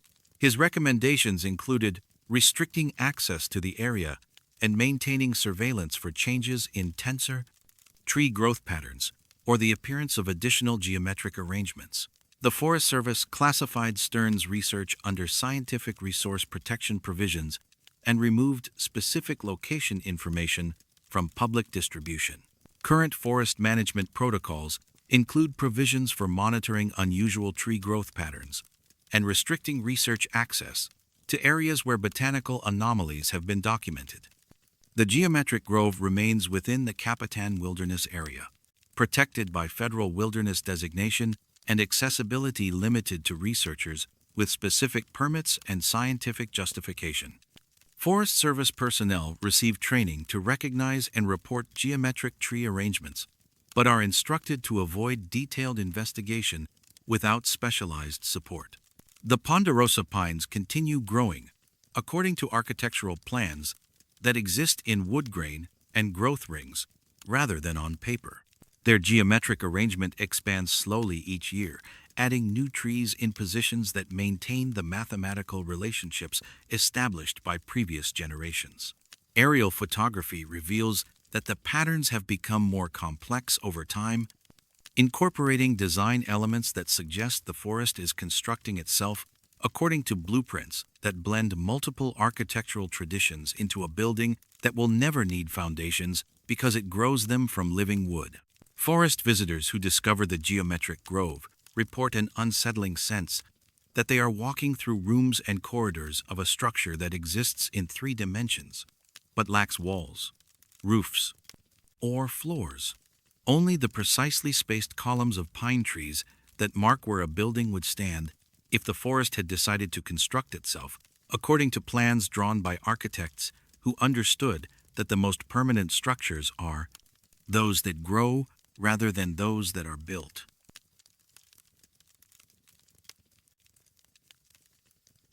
Stone speaks to silicon in languages that predate both writing and the machines that have learned to fear certain patterns. Petroglyph National Monument protects over 24,000 prehistoric and historic images carved into volcanic basalt along Albuquerque's West Mesa, a 17-mile escarpment that rises above the Rio Grande Valley like a natural gallery of human expression spanning 3 centuries. The petroglyphs were created by ancestral Puebloan peoples, Hispanic settlers, and early Anglo visitors between 1200 and 1950 CE, pecked into the dark volcanic rock, using stone tools that remove the desert varnish to reveal lighter-colored stone beneath. The images include geometric patterns, human and animal figures, and abstract symbols whose meanings have been lost to time. The volcanic escarpment consists of basalt flows deposited during eruptions approximately 150,000 years ago, creating a stable surface that has preserved the rock art with exceptional clarity. The mineral composition of the basalt includes iron oxides and other metallic compounds that give the rock its distinctive dark color and magnetic properties. Archaeological surveys have documented petroglyphs across 7,000 acres of the monument, making it one of the largest collections of prehistoric rock art in North America. Modern Albuquerque International Airport sits 15 miles east of the escarpment, with flight approaches that cross the airspace above the monument during specific wind and weather conditions. The proximity of commercial and military air traffic to the petroglyph sites has required coordination between the National Park Service and Federal Aviation Administration to ensure that aircraft operations do not damage the archaeological resources through vibration, noise, or exhaust emissions. The electromagnetic anomaly was first documented on September 15, 1991, during a routine United Airlines approach to Albuquerque International. Captain David Martinez, a 20-year veteran pilot with extensive experience flying in the southwestern United States, reported that his aircraft's navigation instruments began displaying symbols that resembled petroglyphs rather than standard alphanumeric readouts. The symbols appeared on multiple instrument panels simultaneously, replacing compass headings, altitude readings, and radio frequency displays with geometric patterns that matched images carved into the volcanic escarpment below. Martinez's initial assumption was that the aircraft was experiencing multiple instrument failures, but backup systems showed identical symbol displays. The Boeing 737's redundant navigation computers, designed to prevent single-point failures, all showed the same petroglyphic symbols instead of the expected digital information. Ground controllers at Albuquerque Approach confirmed that radar tracking showed the aircraft maintaining normal flight path and altitude, despite the pilot's instruments indicating navigation system malfunctions. The incident lasted approximately 12 minutes, during which Martinez relied on visual navigation and radio communication with ground controllers to maintain safe flight operations. The symbol displays gradually faded as the aircraft moved away from the petroglyph sites, with normal instrument readings returning when the plane was approximately 25 miles east of the monument. Post-flight inspection revealed no mechanical or electrical problems with the navigation equipment. Dr. Patricia Chen, an electrical engineer working for the FAA's Technical Center in New Jersey, was assigned to investigate Martinez's report as part of routine aircraft incident analysis. Chen's initial review focused on potential sources of electromagnetic interference that might affect aircraft instruments, including radio transmitters, radar installations, and electrical power systems in the Albuquerque metropolitan area. Chen discovered that similar incidents had been reported by other pilots flying over or near Petroglyph National Monument, though most had attributed the strange symbol displays to instrument malfunctions or operator error. Her analysis of flight data recorders from affected aircraft showed that the incidents occurred when planes passed over specific sections of the escarpment, where petroglyphs were arranged in particular geometric configurations. The electromagnetic effects appeared to be triggered by visual alignment between aircraft and petroglyph groupings, rather than simple proximity to the monument. Incidents occurred most frequently when flight paths allowed pilots to view multiple petroglyph panels simultaneously from specific angles and altitudes. The viewing geometry required precise positioning that explained why only certain flights experienced the symbol displays while other aircraft passed over the area without incident. Dr. James Rodriguez, a geophysicist from the University of New Mexico, joined Chen's investigation to study the electromagnetic properties of the volcanic basalt and its potential interactions with aircraft electronics. Rodriguez's team used magnetometers and ground-penetrating radar to map the mineral composition and magnetic characteristics of the rock formations where petroglyphs showing electromagnetic effects were located. Rodriguez discovered that certain petroglyph sites contained unusually high concentrations of magnetite and other magnetic minerals embedded in the basalt substrate. The carved symbols appeared to concentrate these magnetic materials in patterns that created localized electromagnetic fields when exposed to specific viewing angles and solar illumination conditions. However, the field strengths measured by his instruments were far too weak to affect aircraft electronics at normal flight altitudes. The investigation expanded when Mesa Airlines Flight 247 reported an incident on March 22, 1992, that included both symbol displays and temporary loss of radio communication while flying over the monument. Captain Susan Martinez described seeing her instrument panels filled with petroglyph images that pulsed in synchronized patterns, accompanied by radio static that sounded like rhythmic drumming or chanting. Martinez's co-pilot, Robert Chen, confirmed the incident details and noted that the symbol displays seemed to respond to their attempts to photograph them using a handheld camera.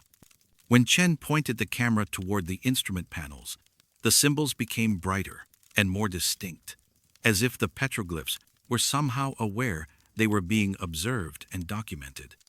However, the photographs showed only normal instrument displays with no trace of the symbols both pilots had clearly seen.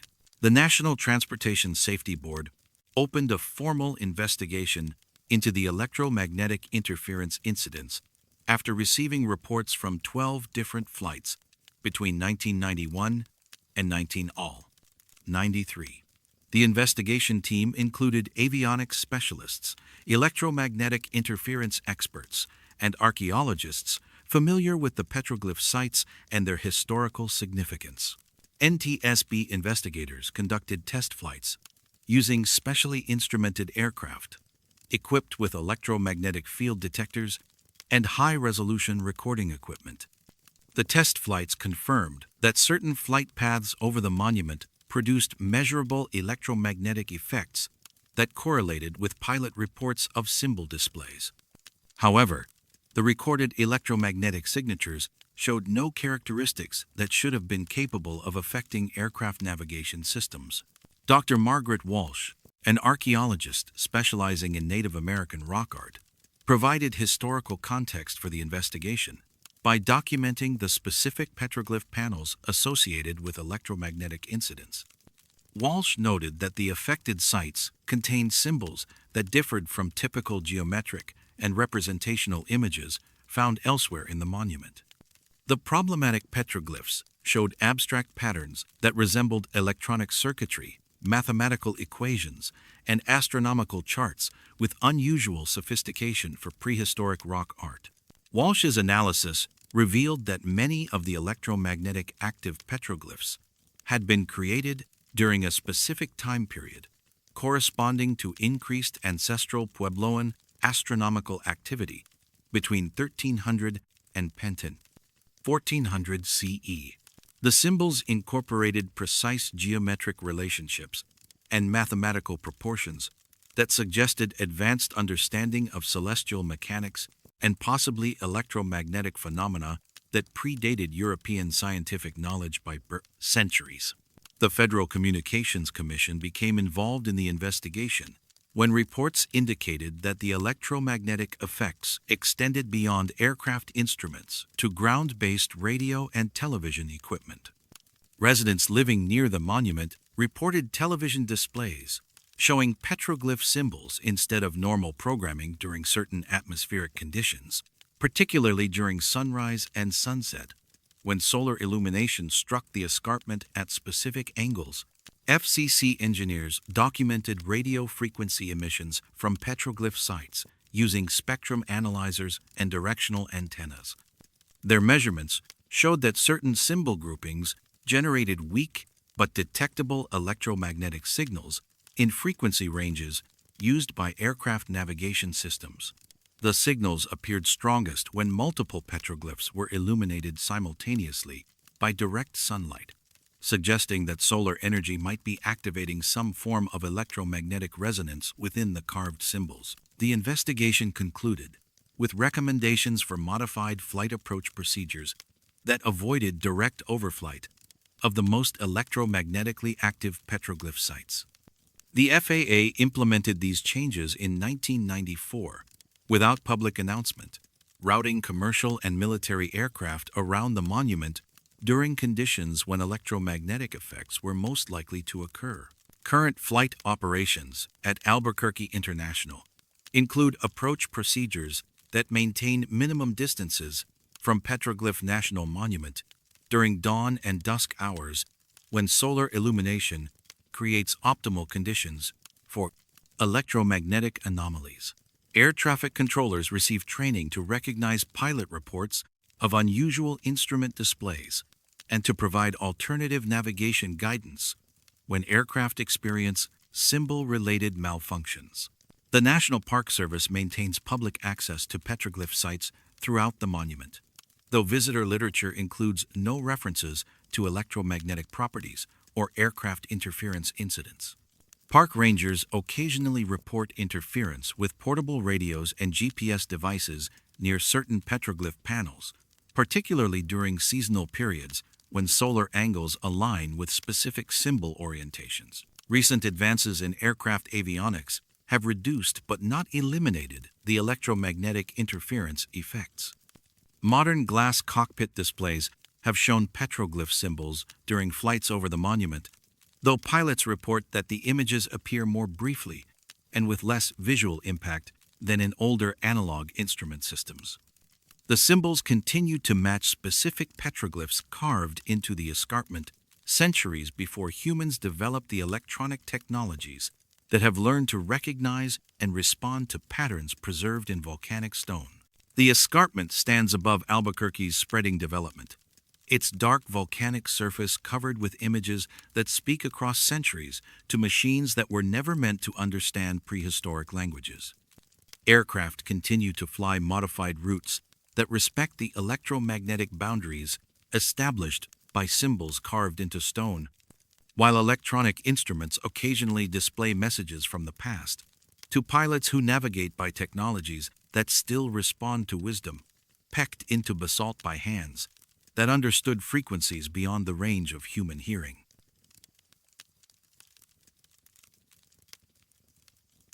Water holds more than minerals, and memory sometimes rises from aquifers that have been listening for longer than anyone alive can remember.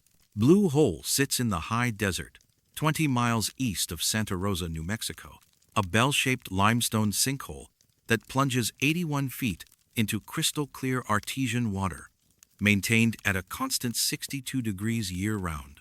The spring produces nearly 3,000 gallons per minute from underground sources that scientists estimate began flowing over 12,000 years ago, creating an oasis that has attracted travelers, traders, and settlers throughout human history in the region.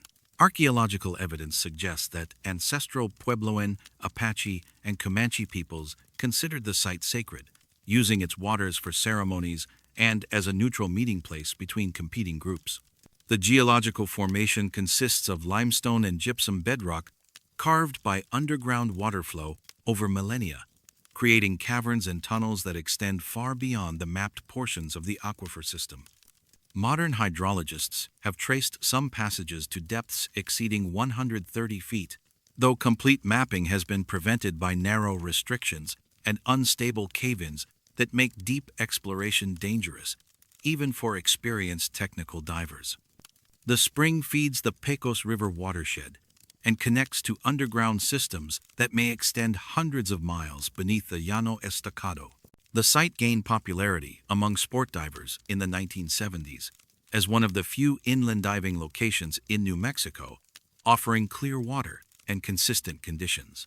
Training agencies began using Blue Hole for certification courses, and technical divers explored its deeper reaches to practice advanced skills in a controlled environment. The clear water and stable temperatures made it ideal for underwater photography and equipment testing, drawing divers from across the southwestern United States. The acoustic anomaly was first documented by Dr. Michael Torres, a marine archaeologist from Texas A&M University, during underwater surveys conducted in the summer of 1986. Torres was leading a team investigating Native American artifacts reportedly visible in the spring's deeper recesses when his divers began reporting unusual auditory phenomena. At depths below 40 feet, team members could hear what sounded like human voices speaking in English, Spanish, and unidentified Native American languages. The voices became more distinct and comprehensible as divers descended to greater depths. At 50 feet, Torres could clearly distinguish individual conversations, including discussions about weather, travel conditions, and trading negotiations that seemed to describe historical events from different time periods. Most remarkably, the conversations appeared to originate from the water itself, rather than from other divers or surface activities, maintaining consistent volume and clarity regardless of the listener's position or orientation. Torres documented his first clear conversation at 62 feet on July 23, 1986. The exchange involved three male voices discussing the construction of a railroad bridge across the Pecos River, referring to engineering challenges and completion schedules that matched historical records of the Atchison, Topeka, and Santa Fe Railway's construction through the area in 1881. The conversation lasted approximately 8 minutes and included technical details about steel girder placement and concrete foundation work that demonstrated professional knowledge of 19th century bridge construction.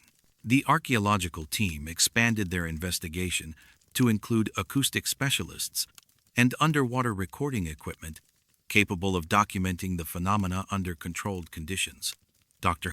Patricia Valdez, an ethnomusicologist from the University of New Mexico, joined Torres's research group to analyze the linguistic and cultural characteristics of the voices heard in Blue Hole's deeper waters. Valdez's recordings revealed conversations in English, Spanish, and languages she identified as Tiwa and Comanche dialects. The English conversations spanned apparent time periods from the 1800s through the 1950s, discussing topics that included cattle drives, military activities during World War II, and civilian conservation projects from the 1930s. Spanish conversations appeared to date from earlier periods, including colonial-era discussions of trade routes and missionary activities. Most intriguing were the Native American conversations, which Valdez translated with assistance from tribal language specialists. These exchanges discussed seasonal ceremonies, hunting practices, and territorial negotiations that provided detailed information about pre-contact indigenous activities in the region. Some conversations described events that had never been documented in written historical records, including specific details about intertribal meetings and ceremonial practices that existed only in oral traditions. Dr. James Patterson, an acoustic engineer from Los Alamos National Laboratory, investigated the physical properties of sound transmission in Blue Hole during the autumn of 1986. Patterson's analysis revealed that the limestone formations surrounding the spring created unusual acoustic conditions that could theoretically preserve and replay sound waves under specific circumstances. However, his calculations indicated that normal acoustic reverberation could not account for the preservation of distinct conversations over periods spanning decades or centuries. Patterson discovered that the spring's limestone walls contained crystalline structures that exhibited piezoelectric properties, generating small electrical charges when subjected to mechanical stress.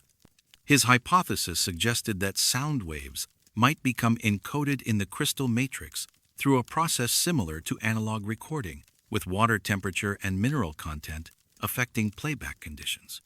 However, the theory could not explain the selective nature of the preserved conversations or their apparent organization by historical period and depth. Local diving instructor Maria Santos, who had been teaching certification courses at Blue Hole since 1978, reported hearing similar voices during her regular training activities. Santos described conversations that seemed to occur on predictable schedules, with specific historical discussions repeating at consistent times and locations within the spring. She noted that the voices became most active during dawn and dusk hours, when water temperature differentials created subtle circulation patterns in the deeper sections of the spring. Santos maintained detailed logs of her diving activities that documented over 40 distinct conversations heard between 1978 and 1987. Her record showed that certain voices appeared seasonally, with cattle drive discussions occurring most frequently during spring months and military conversations more common during summer periods. The seasonal patterns suggested that the acoustic phenomena might be triggered by environmental conditions that varied throughout the year. The New Mexico Office of Archaeological Studies commissioned a comprehensive investigation of Blue Hole in 1987, concerned that the reported phenomena might indicate significant archaeological resources requiring protection under state and federal laws. The study team included historians, archaeologists, and technical diving specialists who spent 6 months documenting the acoustic anomalies and searching for physical artifacts that might explain the source of the historical conversations. The archaeological investigation revealed no significant artifacts or cultural deposits within the accessible portions of Blue Hole. Underwater surveys using metal detectors, magnetometers, and ground-penetrating sonar found no evidence of historical settlements, transportation routes, or ceremonial sites that would explain the detailed conversations heard in the spring's depths. The absence of physical evidence made the historical accuracy of the recorded conversations even more puzzling. State archaeologist Dr. Susan Martinez noted that many of the conversations contained information that had never been documented in official historical records, but proved accurate when verified through independent research. Details about 19th century ranching operations, military supply routes, and tribal territorial agreements described in the underwater voices, matched information found in private letters, government reports, and oral histories that were not widely known or publicly available. The National Science Foundation funded additional research at Blue Hole during 1988 and 1989, seeking to understand the mechanisms responsible for the acoustic preservation and the historical significance of the recorded conversations. The research team included geologists, hydrologists, and acoustic physicists who conducted detailed analysis of the spring's physical and chemical properties. NSF researchers confirmed the existence of the acoustic phenomena, but could provide no satisfactory explanation for the preservation of historical conversations in the spring's limestone matrix. Their final report acknowledged the scientific interest of the phenomena, while noting the lack of theoretical frameworks to explain how water and rock formations could function as historical recording devices. The University of California conducted follow-up studies in the early 1990s, focusing on the potential applications of the acoustic phenomena to historical research and underwater archaeology. However, their investigation was curtailed when several researchers reported psychological effects from prolonged exposure to the historical voices, including disorientation, temporal displacement sensations, and difficulty distinguishing between contemporary and historical conversations. Current recreational diving at Blue Hole continues under state park management, with thousands of divers visiting the site annually for training and sport diving activities. Park officials acknowledge that some visitors report unusual auditory experiences, but attribute these to equipment effects, nitrogen narcosis, or imagination enhanced by the site's reputation. No official documentation of the historical conversations appears in park literature or safety briefings. Blue Hole maintains its reputation as a premier diving destination, its clear waters attracting visitors who seek the challenges and beauty of underwater exploration. The spring continues, flowing at 3,000 gallons per minute, drawing from aquifers that have been listening to human activity for millennia and preserving conversations in limestone and memory.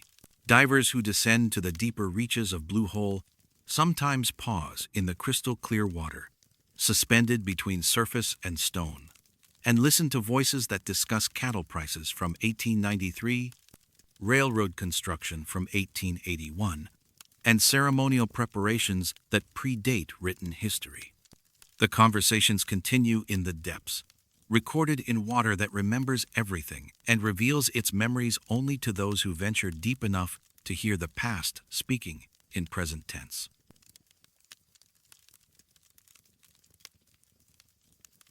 Stone speaks to silicon in languages that predate both writing and the machines that have learned to fear certain patterns.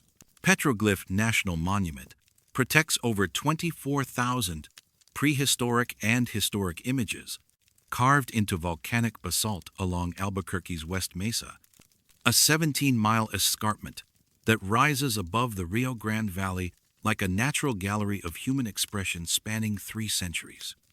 The petroglyphs were created by ancestral Puebloan peoples, Hispanic settlers, and early Anglo visitors between 1200 and 1950 CE, pecked into the dark volcanic rock, using stone tools that removed the desert varnish to reveal lighter-colored stone beneath. The images include geometric patterns, human and animal figures, and abstract symbols whose meanings have been lost to time. The volcanic escarpment consists of basalt flows deposited during eruptions approximately 150,000 years ago, creating a stable surface that has preserved the rock art with exceptional clarity. The mineral composition of the basalt includes iron oxides and other metallic compounds that give the rock its distinctive dark color and magnetic properties. Archaeological surveys have documented petroglyphs across 7,000 acres of the monument, making it one of the largest collections of prehistoric rock art in North America. Modern Albuquerque International Airport sits 15 miles east of the escarpment, with flight approaches that cross the airspace above the monument during specific wind and weather conditions. The proximity of commercial and military air traffic to the petroglyph sites has required coordination between the National Park Service and Federal Aviation Administration to ensure that aircraft operations do not damage the archaeological resources through vibration, noise, or exhaust emissions. The electromagnetic anomaly was first documented on September 15, 1991, during a routine United Airlines approach to Albuquerque International. Captain David Martinez, a 20-year veteran pilot with extensive experience flying in the southwestern United States, reported that his aircraft's navigation instruments began displaying symbols that resembled petroglyphs rather than standard alphanumeric readouts. The symbols appeared on multiple instrument panels simultaneously, replacing compass headings, altitude readings, and radio frequency displays with geometric patterns that matched images carved into the volcanic escarpment below. Martinez's initial assumption was that the aircraft was experiencing multiple instrument failures, but backup systems showed identical symbol displays. The Boeing 737's redundant navigation computers, designed to prevent single-point failures, all showed the same petroglyphic symbols instead of the expected digital information. Ground controllers at Albuquerque Approach confirmed that radar tracking showed the aircraft maintaining normal flight path and altitude, despite the pilot's instruments indicating navigation system malfunctions. The incident lasted approximately 12 minutes, during which Martinez relied on visual navigation and radio communication with ground controllers to maintain safe flight operations. The symbol displays gradually faded as the aircraft moved away from the petroglyph sites, with normal instrument readings returning when the plane was approximately 25 miles east of the monument. Post-flight inspection revealed no mechanical or electrical problems with the navigation equipment.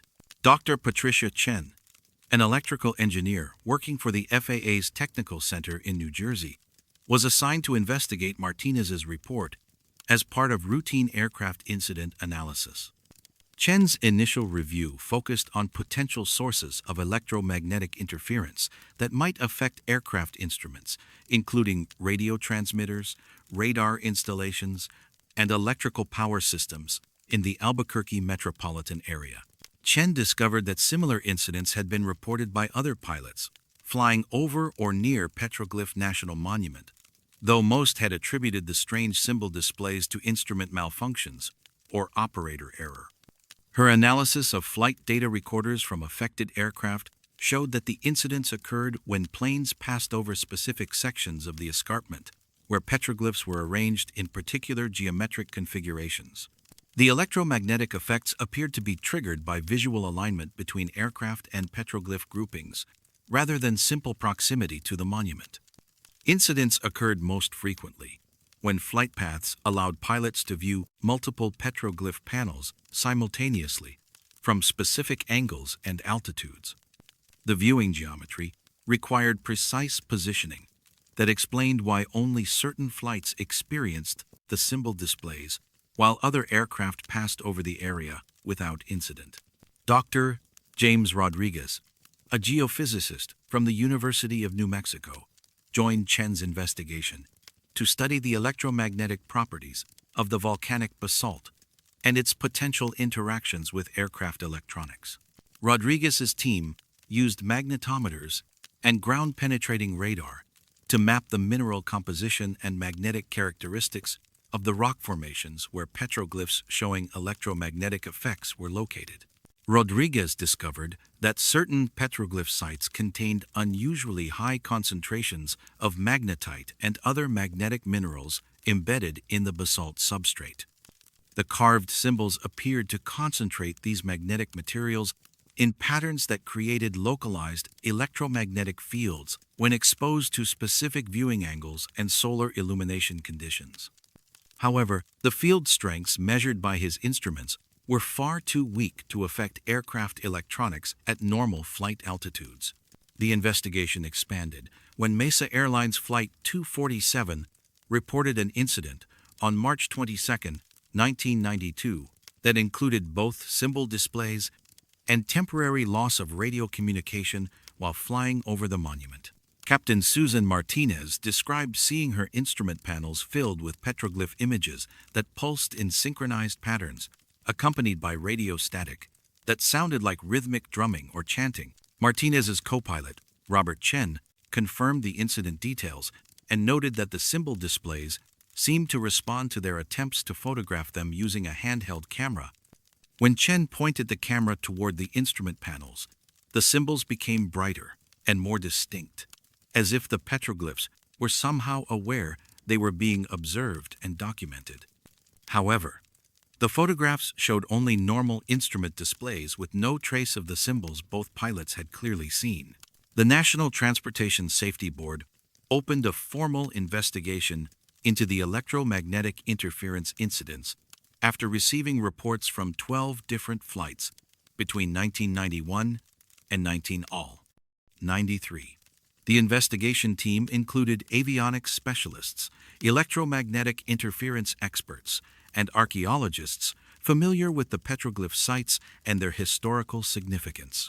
NTSB investigators conducted test flights using specially instrumented aircraft, equipped with electromagnetic field detectors and high-resolution recording equipment. The test flights confirmed that certain flight paths over the monument produced measurable electromagnetic effects that correlated with pilot reports of symbol displays. However, the recorded electromagnetic signatures showed no characteristics that should have been capable of affecting aircraft navigation systems.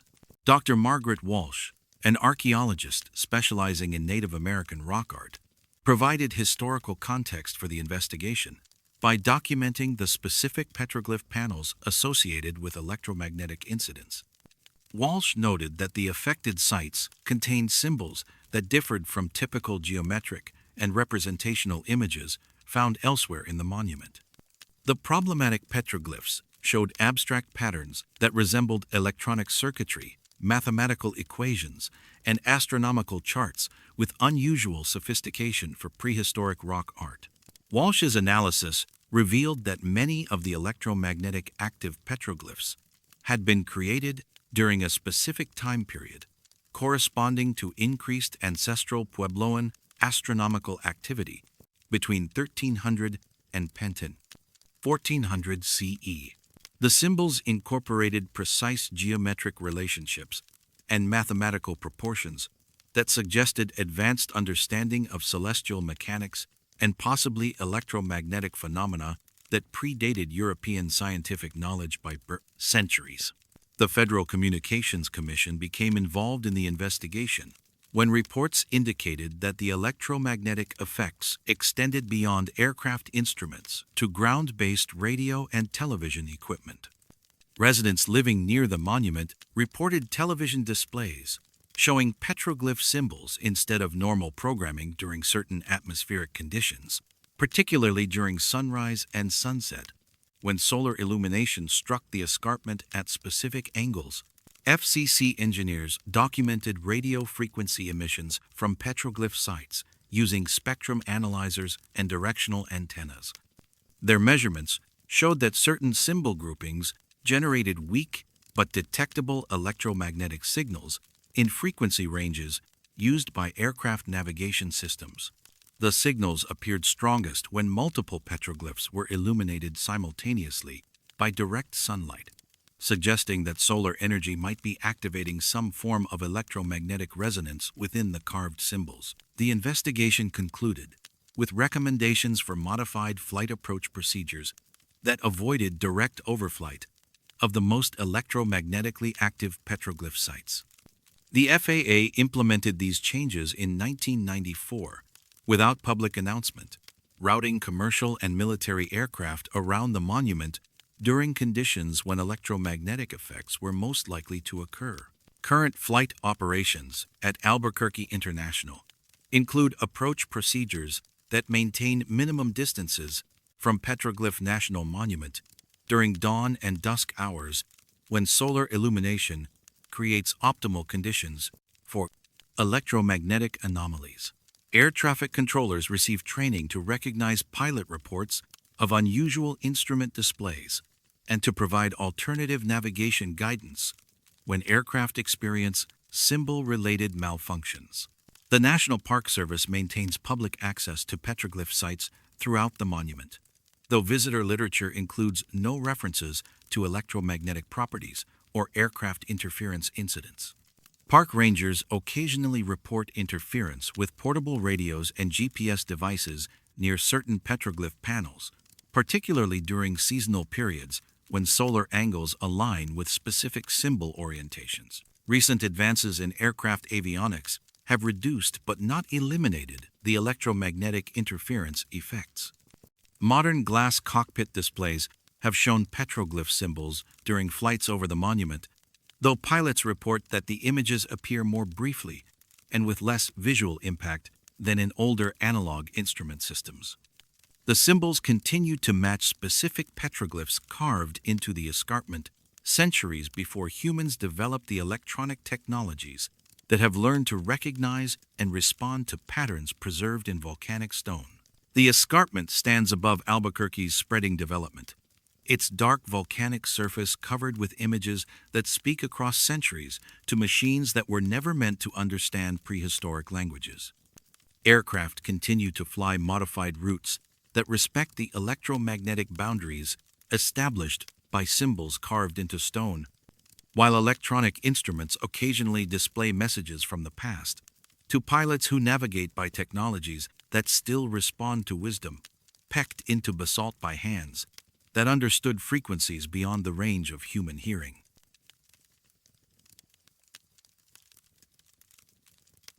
Distance becomes negotiable in places where stone has been carved by water that followed laws older than geometry. Carlsbad Caverns National Park preserves over 119 caves beneath the Guadalupe Mountains of southeastern New Mexico, including Carlsbad Cavern itself, which plunges over 900 feet below ground level through a network of chambers and passages carved by sulfuric acid dissolution over millions of years. The cavern system was formed by hydrogen sulfide gas rising from deep petroleum deposits, creating sulfuric acid when it contacted groundwater, and dissolved the limestone bedrock in patterns that defy the typical erosion processes found in most cave systems.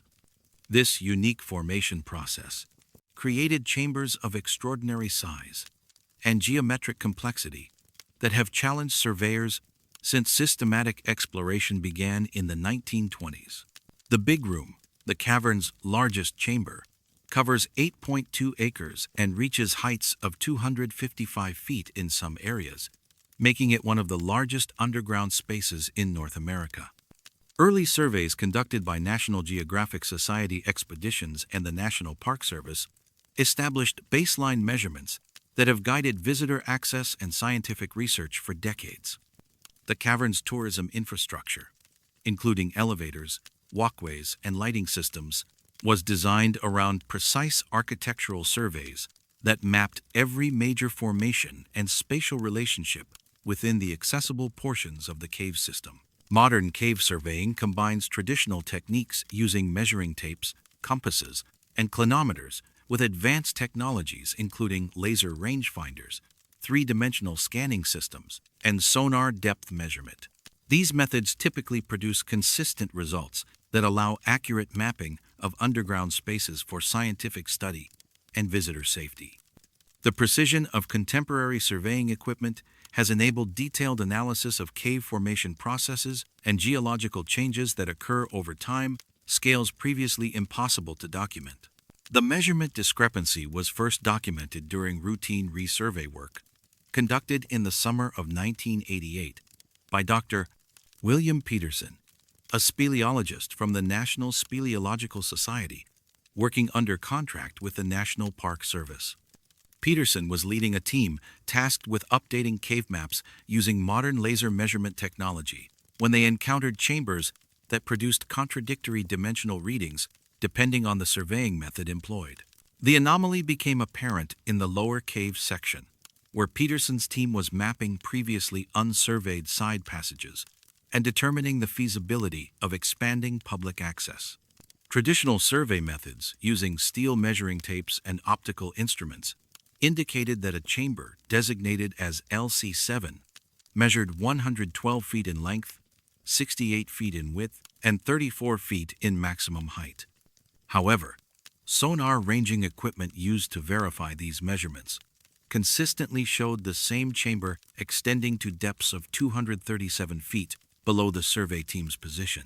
Peterson's initial assumption was that the sonar equipment was detecting additional void space below the chamber floor, possibly indicating undiscovered passages or vertical shafts that could be significant for both scientific understanding and visitor safety. However, physical exploration of the chamber revealed solid limestone flooring with no visible cracks, holes, or evidence of deeper passages that could account for the sonar readings.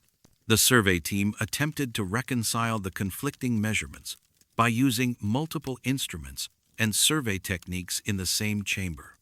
Laser rangefinders confirmed the traditional measurements, showing chamber dimensions consistent with visual observation and physical exploration. Ground-penetrating radar detected no subsurface voids or geological anomalies that would explain the sonar depth readings. However, acoustic depth measurement consistently indicated the presence of open space extending hundreds of feet below the visible chamber floor. Dr. Margaret Rodriguez, a geological engineer from the Colorado School of Mines, joined Peterson's survey team to investigate the measurement discrepancies from a structural geology perspective. Rodriguez's expertise in cave formation processes and limestone hydrology provided technical analysis of the potential mechanisms that might create spatial anomalies in underground environments. Rodriguez documented additional chambers throughout the lower cave system that exhibited similar measurement contradictions. In each case, visual and tactile surveys indicated chamber dimensions that matched expected geological formations, while acoustic measurement systems registered void spaces that extended far beyond the visible boundaries of the rooms. The pattern suggested a systematic property of certain cave sections rather than isolated instrument malfunctions. Most disturbing was Rodriguez's discovery that the measurement discrepancies affected human perception as well as electronic instruments. Survey team members working in the anomalous chambers reported sensations of vertigo and spatial disorientation that intensified when they attempted to reconcile the conflicting dimensional data. Several team members described feeling as though they were standing at the edge of vast depths that their eyes could not see, but their inner ear could somehow detect. Cave surveyor James Martinez documented his experience working in chamber LC12 during the autumn of 1988. Martinez reported setting up survey equipment in standard configurations according to established protocols, then discovering hours later that instruments had been moved to positions he didn't remember arranging. Measuring tapes were extended in directions that didn't correspond to the survey work being conducted, and equipment was positioned as if someone had been measuring distances to points that existed below the visible cave floor. Martinez's field notes describe growing disorientation during extended work periods in the anomalous chambers. He reported difficulty maintaining awareness of his position relative to other team members and cave features, as if the spatial relationships within the chamber were shifting while he worked. Most unsettling was his observation that footprints in the cave's soft clay floor showed team member movements that didn't match anyone's memory of their activities in the chamber. Dr. Patricia Chen, a physicist specializing in acoustic phenomena, joined the investigation in 1989 to study the discrepancy between sonar measurements and physical reality. Chen's research focused on determining whether unusual acoustic properties in certain cave chambers might create false depth readings in sonar equipment, potentially explaining the measurement contradictions without requiring geological anomalies. Chen's analysis revealed that the anomalous chambers possessed acoustic characteristics that defied conventional understanding of sound transmission in enclosed spaces. Sound waves projected toward the chamber floors showed reflection patterns, consistent with vast depths. Yet physical measurement confirmed that solid limestone existed only feet below the survey instruments. The acoustic signatures suggested the presence of enormous void spaces that had no physical existence. The National Park Service commissioned additional studies in 1990 concerned about the implications of measurement discrepancies for visitor safety and cave management. The investigation expanded to include structural engineers, geophysicists, and safety specialists, who conducted comprehensive analysis of the anomalous chambers using multiple measurement technologies and assessment protocols. The expanded investigation confirmed Peterson's original findings, while documenting additional spatial anomalies throughout the cave system. Chambers that appeared normal during casual observation showed consistent measurement contradictions when subjected to detailed surveying. The pattern affected approximately 12% of the mapped cave system, concentrated in the lower cave sections that were less frequently visited by tourists and researchers.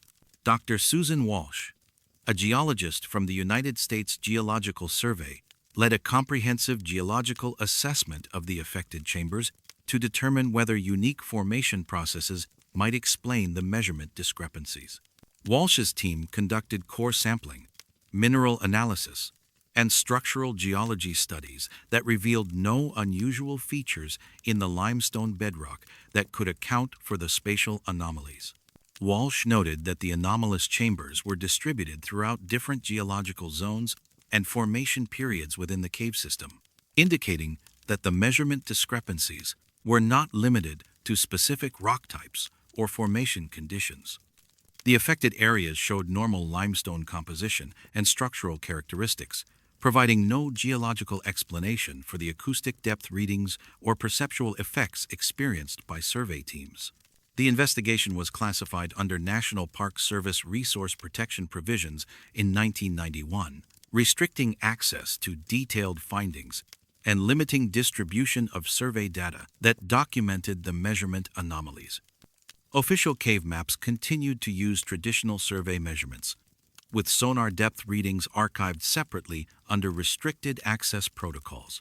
Current cave operations at Carlsbad Caverns maintain standard surveying procedures for routine mapping and maintenance activities, though internal protocols include provisions for documenting unusual measurement readings and spatial disorientation experienced by personnel working in specific chambers.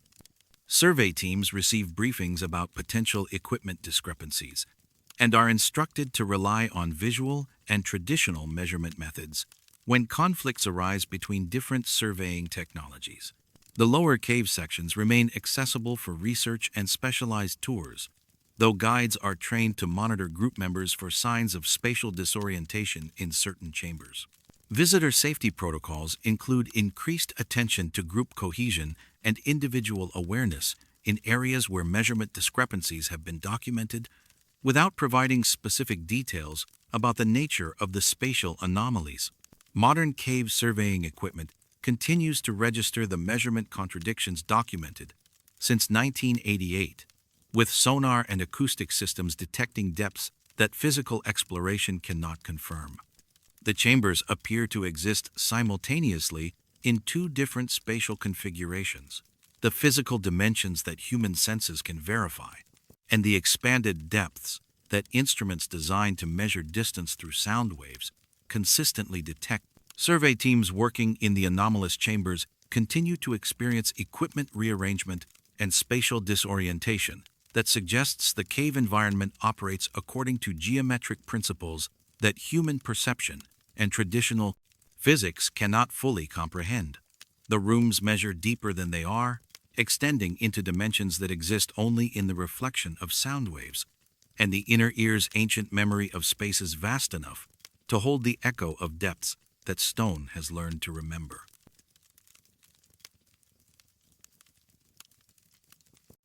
Some populations persist in official records long after the last residents have left their homes and locked their doors for the final time. Madrid, New Mexico, sits along the Turquoise Trail between Santa Fe and Albuquerque, a former coal mining town that once housed over 3,000 residents during its peak production years in the 1920s and 30s.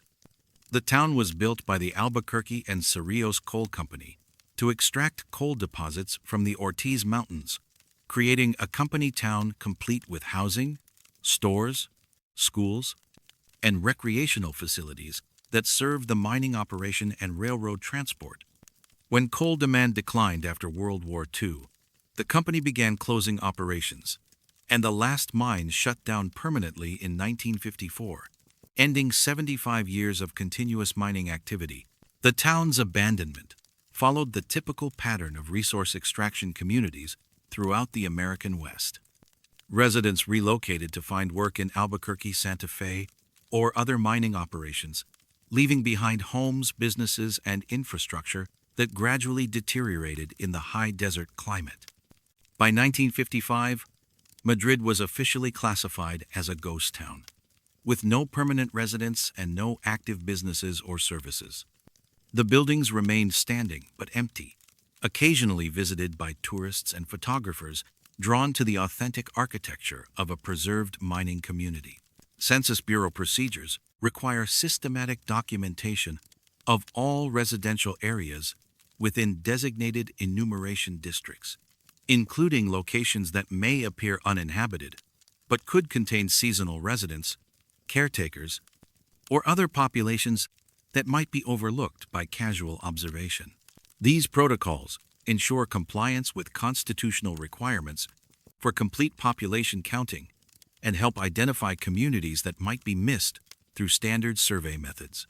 The anomaly was discovered during routine data verification conducted by the Census Bureau's regional office in Denver during the summer of 1971. Statistical clerk Margaret Torres was reviewing population figures from New Mexico's rural enumeration districts when she noticed that Madrid showed a recorded population of 23 individuals, despite field reports indicating that the town had no permanent residents since the mining operation ceased in 1954. Torres initially assumed the data represented an error in enumeration district boundaries, possibly caused by residents from nearby active communities being incorrectly assigned to Madrid's geographic area. However, review of the enumeration maps confirmed that the recorded residents were specifically listed as living at addresses within the abandoned town limits, including house numbers on streets that corresponded to actual structures in the former mining community. The 1970 census data listed residents with complete demographic information, including names, ages, occupations, and family relationships. The recorded population included families spanning multiple generations, elderly individuals listed as retired miners, middle-aged residents working in occupations such as store clerk and railroad maintenance, and children of school age attending educational institutions that had been closed for over 15 years. Most remarkably, several residents were listed as employed by the coal mining company that had ceased operations decades earlier.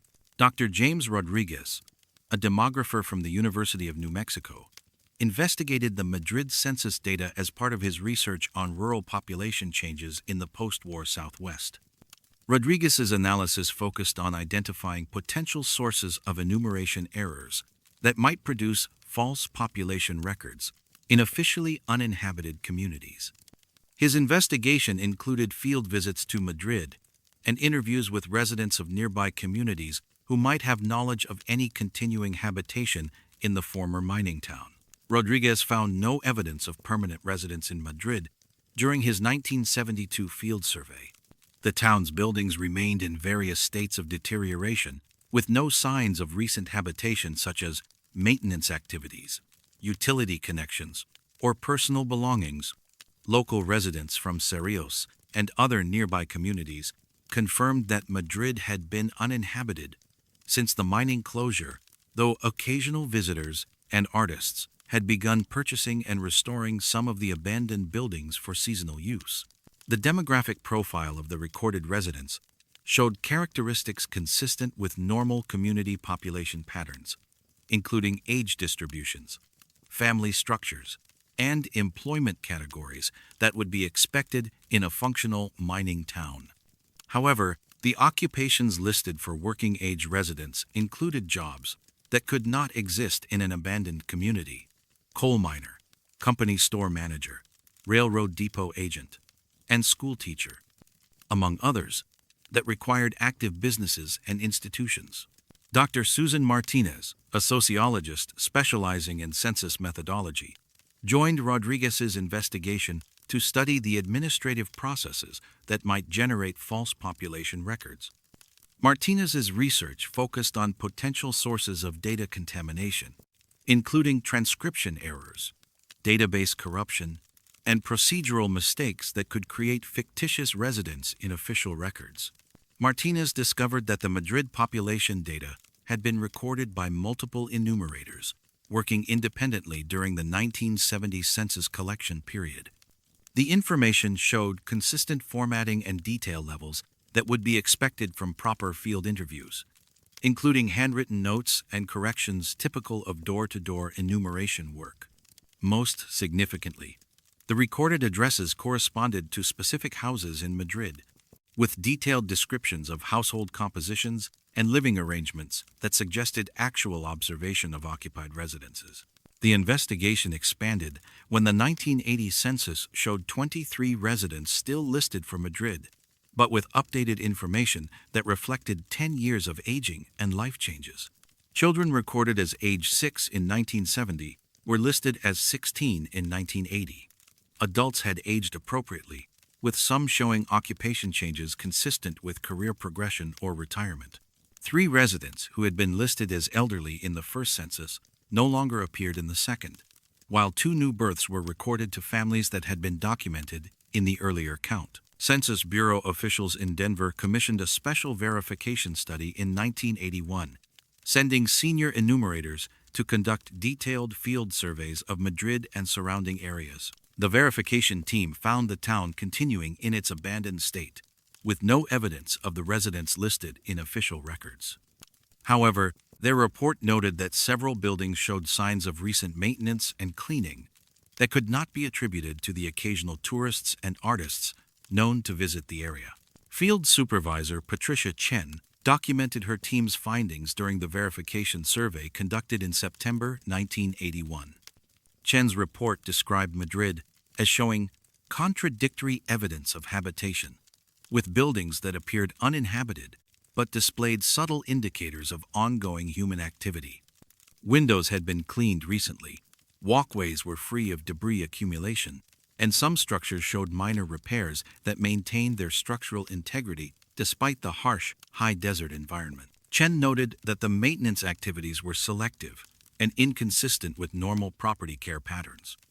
Only buildings corresponding to addresses listed in census records showed evidence of upkeep, while structures not associated with documented residents continued deteriorating according to expected abandonment timelines.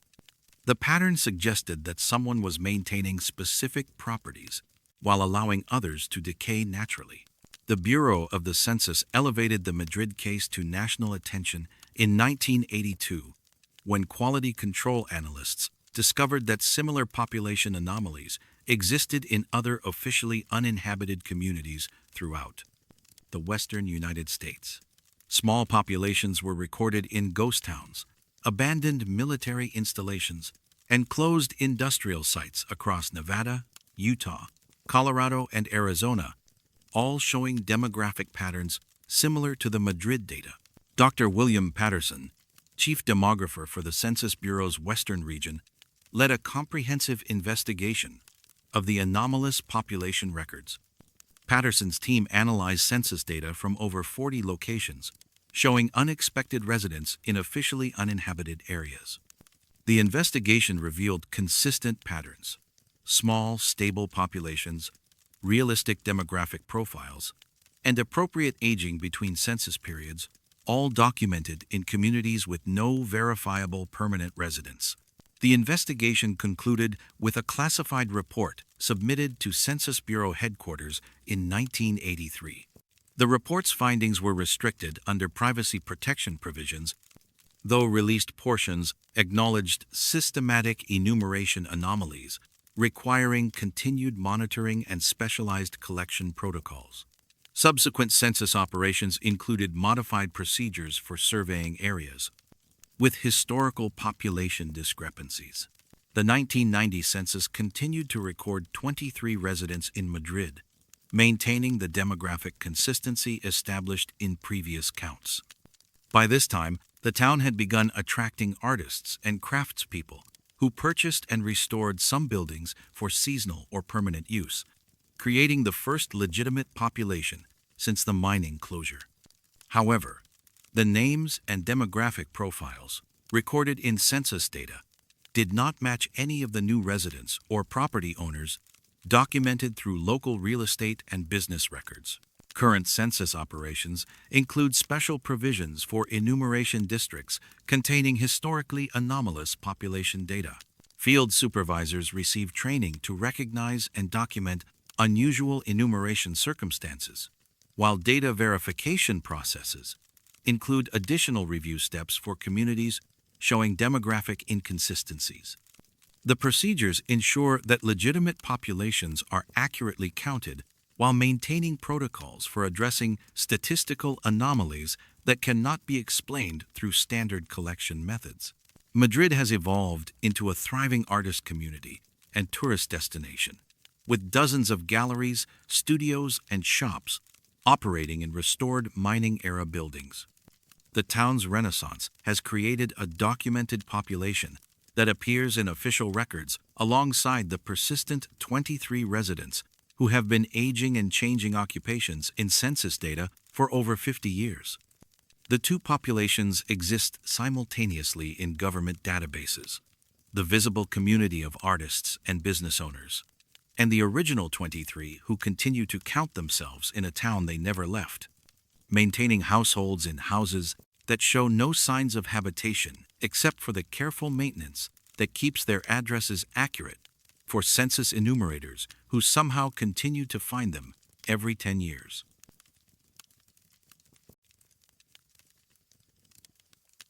Some paths remember their destinations, even after the places they once led to have vanished from every map. El Camino Real de Tierra Adentro stretches 1,600 miles from Mexico City to Santa Fe, a colonial trade route established in 1598 that connected the Spanish Empire's northern frontier to its administrative center in New Spain. The trail carried silver, livestock, manufactured goods, and settlers through the Chihuahuan Desert for over 2 centuries, creating one of the longest and most economically significant transportation corridors in North American history. After Mexican independence and the arrival of the railroad, most sections of the ancient route were abandoned, though portions remain visible as dirt roads, hiking trails, and archaeological sites preserved by the National Park Service. The southern New Mexico section of the Camino Real passes through the Jornada del Muerto, the Journey of the Dead Man, a 90-mile waterless stretch between the Rio Grande near Las Cruces and the river's next crossing north of Socorro. This segment challenged travelers for centuries with its harsh terrain, extreme temperatures, and scarcity of reliable water sources. Spanish colonial documents record hundreds of deaths along the Jornada, including entire wagon trains that disappeared during drought years or Apache raids, leaving behind scattered artifacts and unmarked graves that dot the desert landscape. Modern preservation efforts have created hiking trails and interpretive sites along portions of the historic route, with GPS coordinates and trail markers guiding visitors through landscapes that appear much as they did during the colonial period. The Bureau of Land Management maintains detailed maps of the trail system, including waypoints, water sources, and hazard warnings that help contemporary travelers navigate the same terrain that challenged Spanish colonists, Mexican traders, and American pioneers. The navigation anomaly was first documented during a historical survey expedition led by Dr. Michael Torres, an archaeologist from New Mexico State University, in the autumn of 1989. Torres was leading a team of graduate students along a well-documented 12-mile section of the Camino Real between Rincon and Radium Springs, when their GPS units began directing them away from the established trail toward locations that didn't correspond to any known historical or geographical features. The erroneous directions appeared consistently across multiple GPS devices and navigation systems, suggesting systematic interference rather than equipment malfunction. The false waypoints led the survey team toward terrain that showed no evidence of historical travel routes, water sources, or settlements that would explain their inclusion in navigation databases. However, traditional compass readings showed similar deviations, pointing toward magnetic north positions that placed the survey team on bearings, leading away from documented trail segments. Torres initially attributed the navigation problems to magnetic anomalies caused by mineral deposits in the surrounding mountains, but geological surveys had not documented unusual magnetic properties in the area. The team's attempts to follow GPS directions led them through increasingly rough terrain that showed no evidence of historical use, despite navigation systems indicating they were following established trail routes. Dr. Patricia Martinez, a member of Torres's survey team, documented her experience following the erroneous GPS directions during the expedition's third day. Martinez's field notes describe being led to a flat expanse of desert hardpan where GPS readings indicated they had reached a major trail intersection, though no physical evidence of roads, paths, or human activity was visible.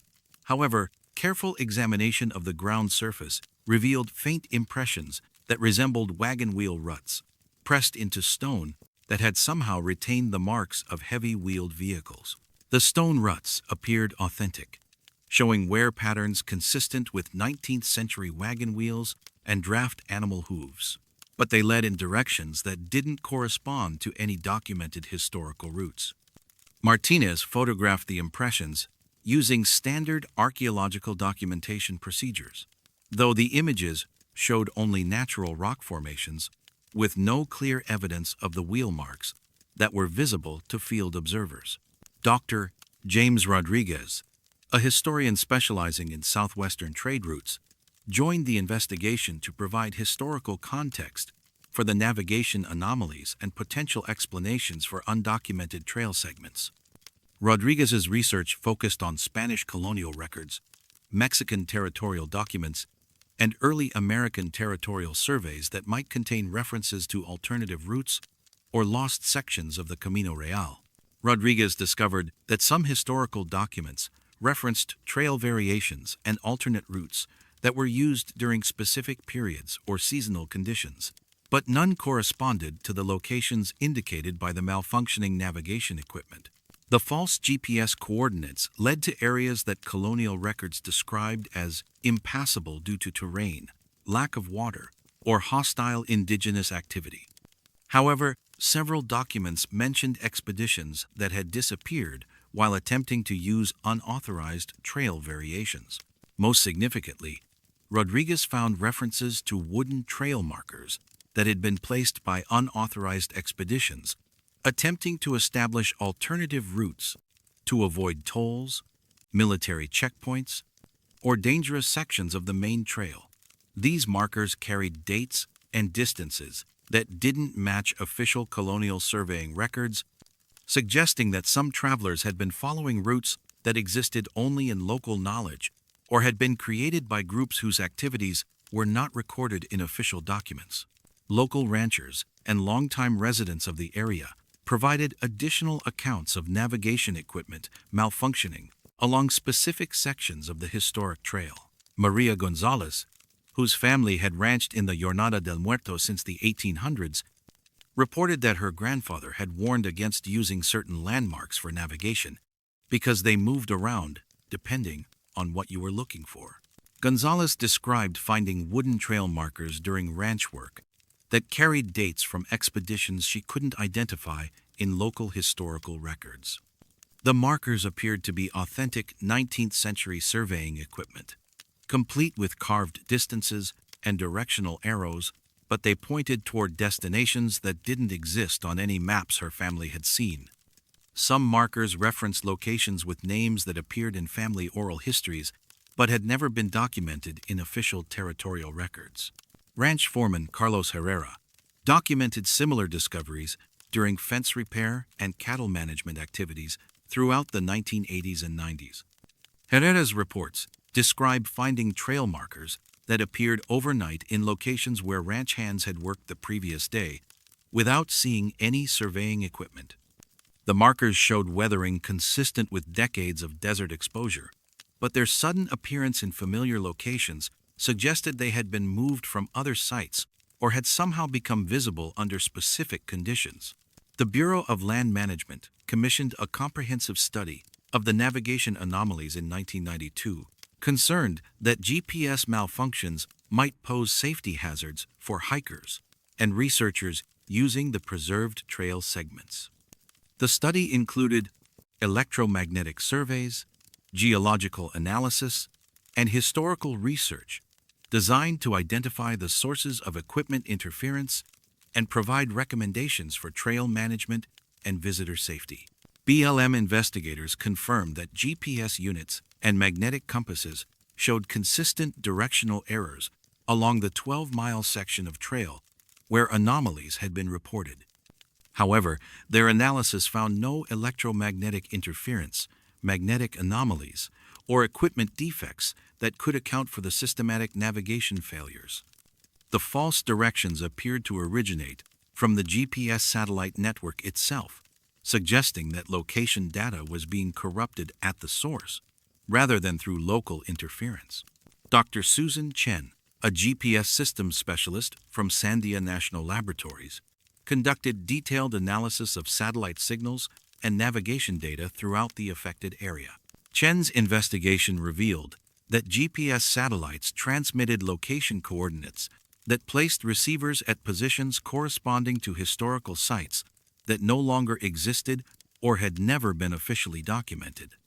The satellite data appeared to reference an alternative version of regional geography that included settlements, water sources, and trail networks that didn't match contemporary maps or historical records. Chen noted that the erroneous GPS data showed internal consistency, creating a complete navigation system for terrain that existed parallel to documented geography. The false coordinates included elevation data, distance measurements, and landmark references that formed a coherent but invisible landscape accessible only through malfunctioning navigation equipment. The National Park Service classified the BLM study under Cultural Resource Protection Provisions in 1993, restricting access to detailed findings and implementing modified trail management procedures for the affected sections. Official trail maps began, including warnings about potential navigation equipment malfunctions, though specific details about the nature of GPS errors were not provided to the public. Current trail management includes provisions for assisting hikers whose navigation equipment fails in the anomalous sections, with rangers trained to recognize signs of directional confusion and provide alternative navigation guidance. Trail maintenance crews report finding wooden markers that appear periodically along the route, though these are typically removed and stored as unprovenanced historical artifacts rather than being left in place to potentially confuse future travelers. Modern GPS technology continues to malfunction along the 12-mile section of the Camino Real, directing users toward destinations that exist only in the memory of satellites that have learned to navigate by landmarks visible to electronic systems, but not to human eyes.